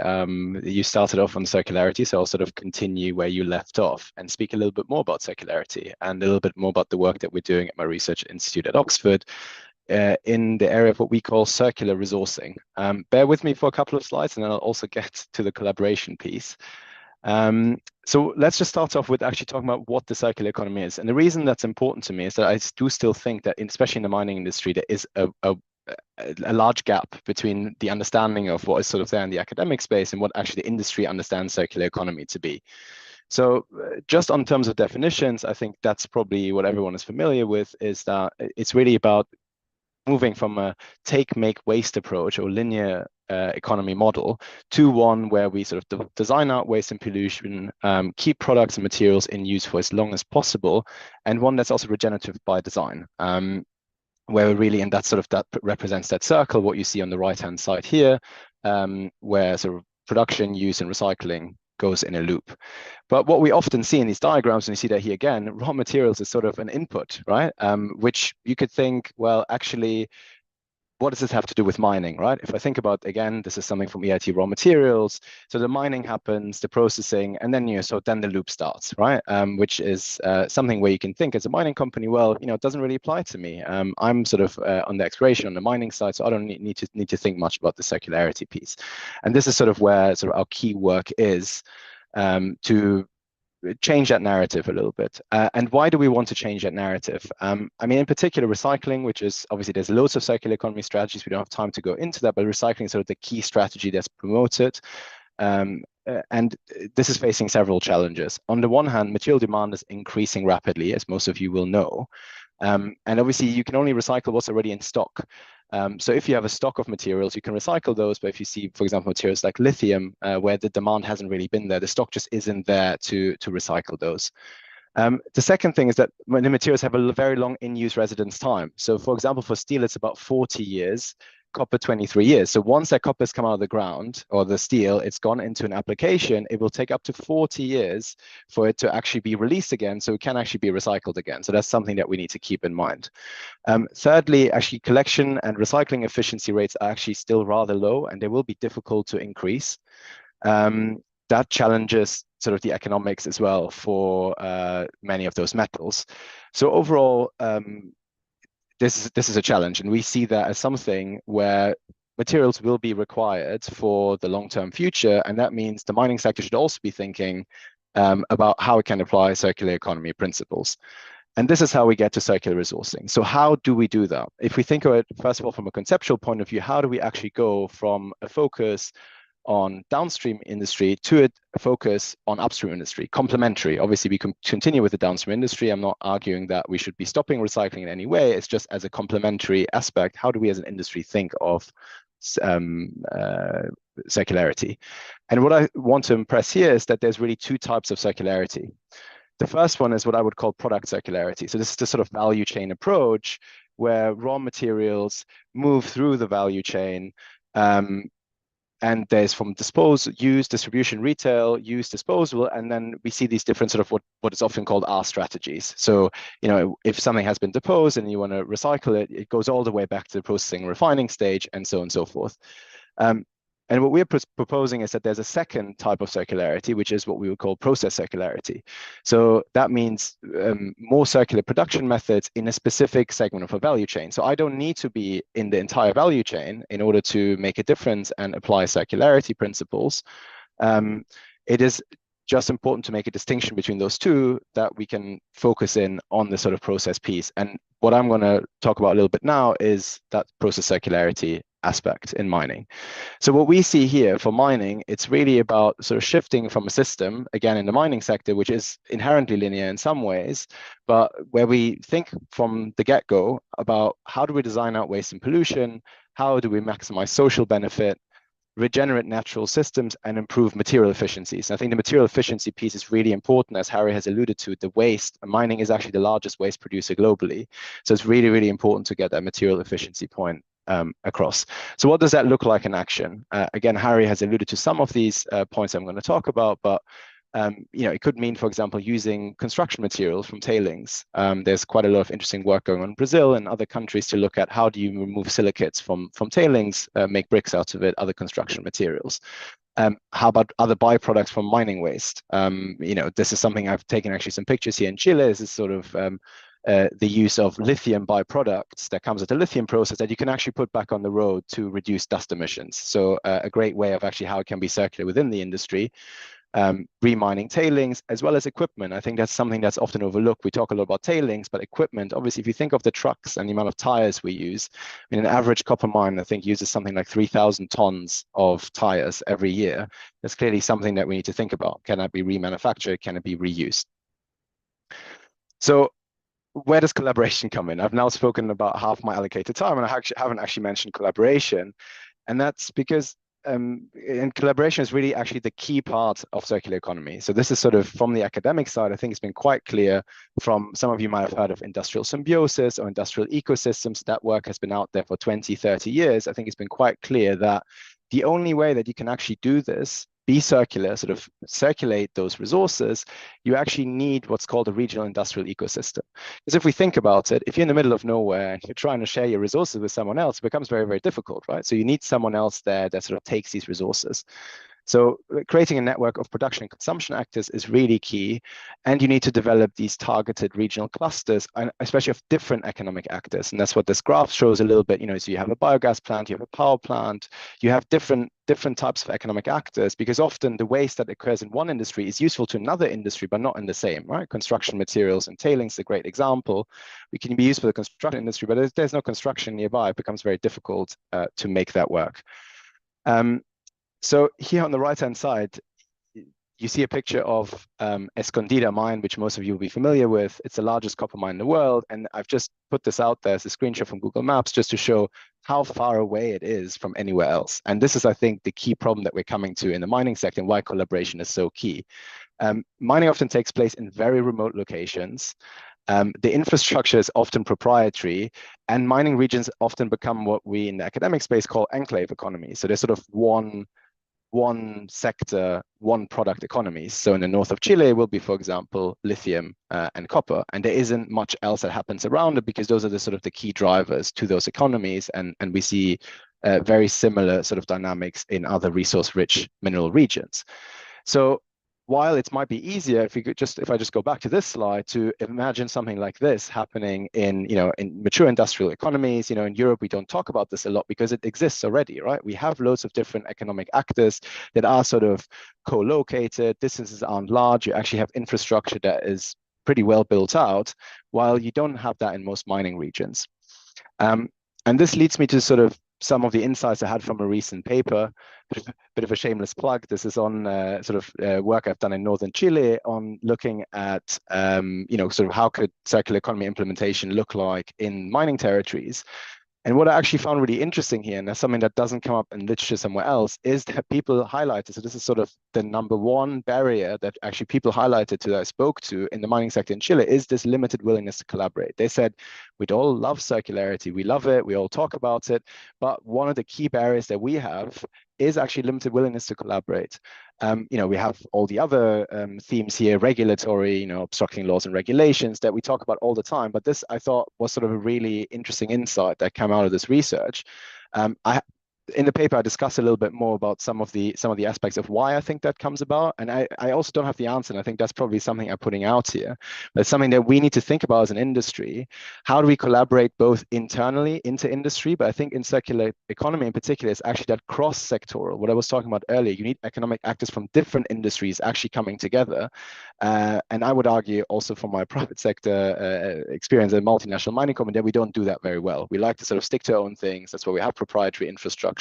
So I think what's just something to think about here is that limited willingness to collaborate is a key barrier. So if we want to go forward on circularity, it's something that we need to tackle. I don't have more answers now, but I'd love to have sort of a wider conversation. We'd love to hear people's views on sort of how we come about that, because otherwise, I think it will be much more difficult to get to the ground of some of these issues, some of these barriers, also what Harry mentioned. And I think that explains quite a lot as well of why we haven't been able to sort of, activate some of those opportunities that seem very obvious, but then, they require loads of different people to come together.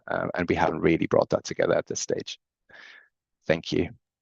Brilliant. Thank you so much for that, Konstantin. Absolutely fantastic. Round of applause, everybody, for Konstantin. We've got a bucket load of videos to be sharing with yourself, mate. In terms of examples there. One key question in terms of the process side of things, I guess, where I've personally come across this before, is it's more of a system, but it's not, if we're being really strict about it, it's not circular. So this is a case here where almost that land is moving through time, but you're only going to dig something out of that ground once, for example, and then you're extracting, say, the metal, and it goes off around the normal product kind of circular economy, as I say grandly. But in terms of that process side of things, it's slightly different in that it's a complicated system of lots of different actors and organizations, etc. But it's still moving forwards. There's not a kind of circularity in the same sense with that. Am I missing something fundamental here, or what do you think?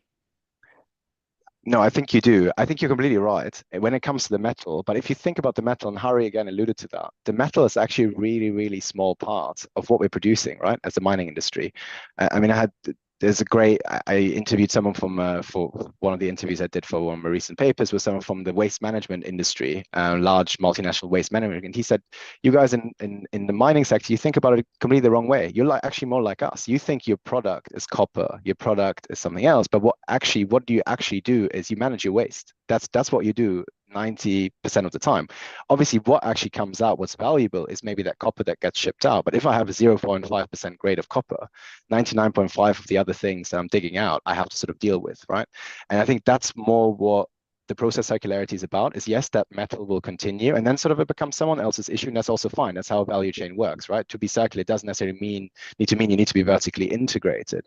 But it's really about thinking of all these other sort of material loops that you have, whether that's your tailings, again, whether that's your truck tires, whether that's the trucks that you use, your water pumps, the plant material, right? And I think this is something that closure can be very expensive in many places because you sort of have rules and regulations that mean you need to remove everything beforehand, right? So a circular economy mindset there to think about product design. How do I design my plant in the first place that is maybe modular, that I could remove it?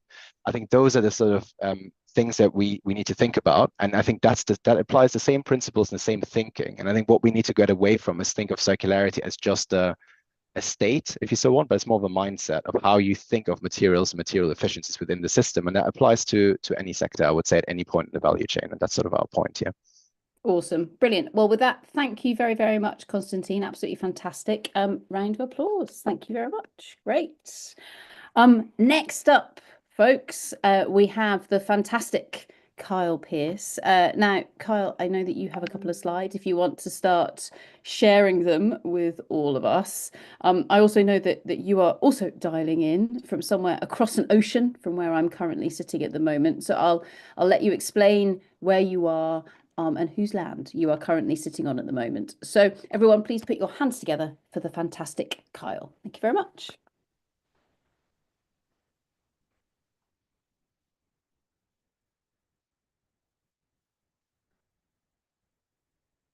Oh, and I will keep talking just while we're waiting for Kyle to finish. He's finding the right bit of the presentation. There we go. It's glorious. Kyle, over to yourself. Thank you so much. And so glad to be here. Sarah, I always feel so comforted and welcomed in this environment. And I just love how you move us through all these conversations. I love the big brains around the table. And I'm not going to be so technical in this presentation. First of all, I'm very glad to be here. I am Kyle Pearce. I'm the Vice President of Community Integration with Inspire Resources. I've been with the company for about 3 years, and I am coming to you from the traditional and unceded territories of the Squamish, Musqueam, and Tsleil-Waututh in Vancouver, British Columbia. And just so you know, unceded just means there's no treaties that cover this territory. So this is all contested. Actually, about 90% of British Columbia is contested property. And let me just make sure I can advance here. So here's what I'll share today. I'll discuss this paradox of the immovable object and irresistible force and where it came from. I'll propose a way of thinking that gets us out of that paradox. And then I'll discuss how exploration geologists in the field can use this mental shift to set the tone for successful projects. And then finally, I'll talk a little bit about our bugbear, which is co-design, how it works in the real world, and very importantly, how much it costs. So mining's paradox already exists. We know that many miners are critical of the recognition of Indigenous rights because they believe that if Indigenous peoples hold a veto power, it'll reduce the likelihood that they'll be able to operate more and profitable mines. Some well-meaning people believe that this paradox is also crucial and that it's almost unbreakable. But their concern is more downstream in the materials that we need to sustain humanity.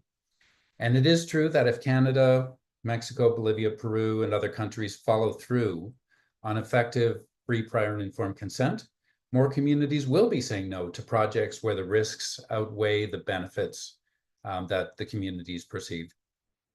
In fact, in Canada, governments have already signaled that many projects will be quickly approved, and now that we've had our election just last night.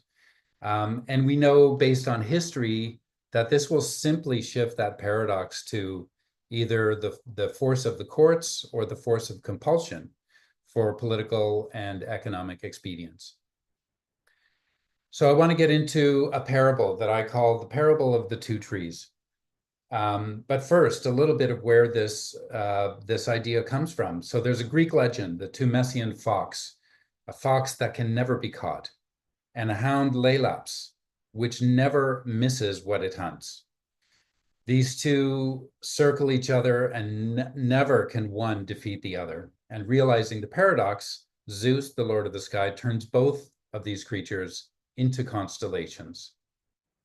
The paradox of immovable object and irresistible force goes back even further to China in the 3rd century BC, where a man is trying to sell a spear and a shield, and he claimed that his spear could pierce any shield. And then he claimed that his shield was unpierceable. When asked what would happen if his spear were to strike his shield, the seller could not answer. And interestingly, these two characters, Mao and Dun, the two words, and I apologize for mispronouncing them, this is the word for contradiction in Chinese characters. So I want to suggest a different metaphor that helps us see a way out of this conundrum, and I call it the parable of the two trees. So a tree has grown up on a landscape to be fully interdependent with its environment.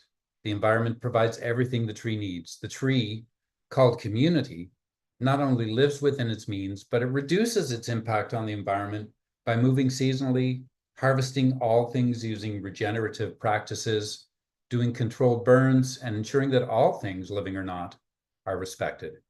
It's a symbiotic relationship that is interrupted by a period of colonization where the community's connection to land is disrupted, where communities themselves are weakened. In this period, the roots that connect the tree to the soil, mycelium, and other living things are cut. The branches on the trees, representing the stability of language, governance, and social structures, are damaged. Some are completely broken off. Many of the leaves, representing the community members, become unhealthy, and the tree loses much of its rich foliage. One day, someone comes to the community and declares that they will plant another tree in the form of a big project. They provide two options. In the first option, the planter will bring a massive tree and plop it down right beside the community tree. The tree will take up more space in that environment that the community tree depends on. It could not only disrupt the soil, but would reduce habitat for the nutrients on which the tree depends. The fruit that the new tree grows will be harvested and sold to people far away. And after 40 years, the tree will be cut down with the stump remaining. And not only that, the community has heard about this tree planter before. They've heard that some of their trees have actually brought toxins into places where the tree has been planted, that there are sometimes messes remaining after the tree is cut that poison both the land and the water. In the second option, the planter chooses or offers to work with the community to plant a seed that will be nourished by the planter and the community. Both will pick the spot, and the branches and roots will be pruned so that it has minimal negative impact on the first tree or the environment. And it will have positive impacts on the community so that when it is cut down, the land will be returned to its original state and the community tree will have stronger roots, branches, and leaves. So mining currently operates as something that is somehow separate from both community and the environment. We bring in a big project as we have imagined it, and then we pretend that the boundaries of the project don't extend past the pit, tailings ponds, and roads that we build. The result could be a thriving mine that makes a lot of money for investors, but brings harm to the community and the environment. The corporate goal is to nurture our tree, even if it's at the expense of the other two. But what if we imagine mines as potentially synergistic with communities?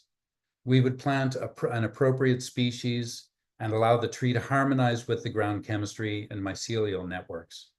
Together, the mining company and community would take responsibility for having a profitable operation that provides real benefit for community. We would seek opportunities to strengthen the community and the environment because that benefits us too. Recently, we held a meeting with IRMA to discuss this conundrum, specifically with the discussion focus being free, prior, and informed consent. Geologists in that group shared that fear is a significant obstacle to planting trees with communities. We don't know how to plant trees with community because it's never been required. And based on those conversations, I'm going to share 4 types of data that geologists can gather to support a more harmonious relationship. The first step is internal. We need to allow that there is fear in us and in the community. And when fear arises, it keeps us from building strong relationships. We need to allow that there's potential for conflict in navigating 2 very different worldviews. And we need to allow that others have committed harms in the past, and these are still fresh for community members. We recognize that the project will be stronger and more resilient if we build relationships and partnerships and then maintain them. We recognize that in an area of free, prior, and informed consent, we might not have power over, but we can generate power with. So the first step is to get to know the circumstances of the community as it relates to their capacity to influence the project. We need to find out what the documented or legislated and the undocumented rights of Indigenous groups are. We need to find out the historical and current circumstances that may affect their ability to participate in co-designing the different phases of the mine, and we need to find out what they need. Geologists have a lot to share. One person we know invites community members to join him in the field so he can share how minerals are assessed. He also puts on events for community members to learn more about the potential resources in their territory, and he uses these events to learn more about what's important to the community, which will help to eventually design a mine nearby that will not impact the Indigenous rights of the community. Exploration geologists and juniors don't want to lock in benefits or agreements with communities in the early stages of a mine process. But a major who's interested in acquiring the property will want to have certainty that there is social license. So at this stage, project viability is best achieved on the shoulders of some humble and informative interactions with community members. At Inspire Resources, we call this co-design. It's a process where we create a governance model that enables non-hierarchical conversations between community members and leaders with geologists, engineers, and mine designers. The process continues in a structured and supported way throughout the project. Now, one of the fears that miners have is that this process is too costly and takes too long. But a recent study found that developing consent-based solutions do not inhibit the profitability of a good deposit. In fact, if you consider the cost of such an approach, it is significantly less than the cost of conflict that delays a project before or during construction.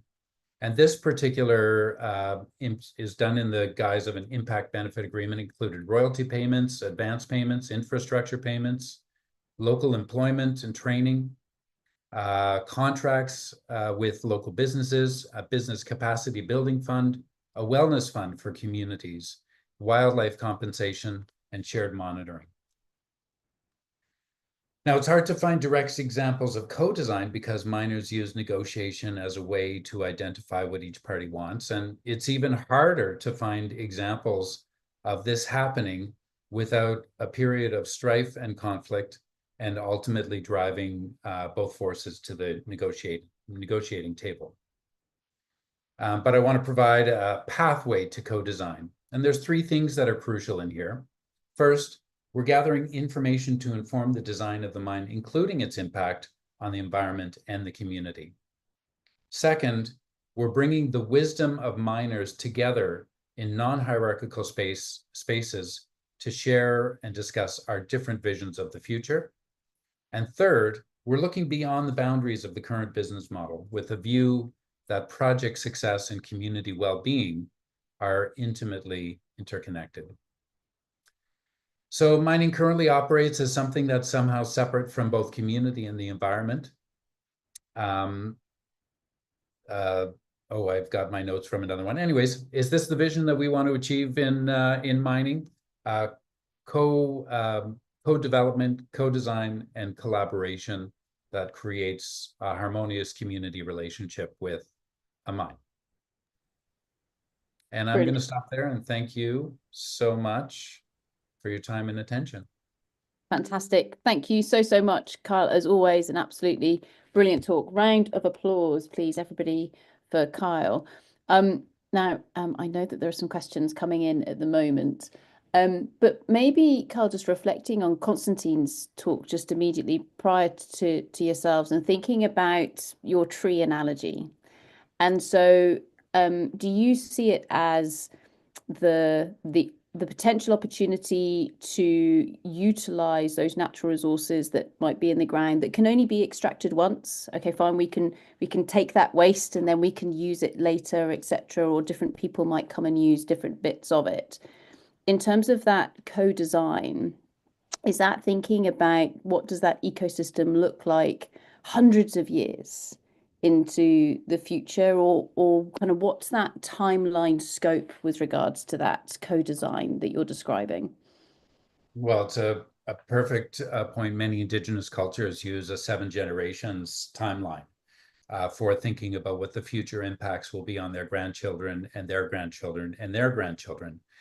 I think this is where worldviews clash, and we have short-term profitability curves.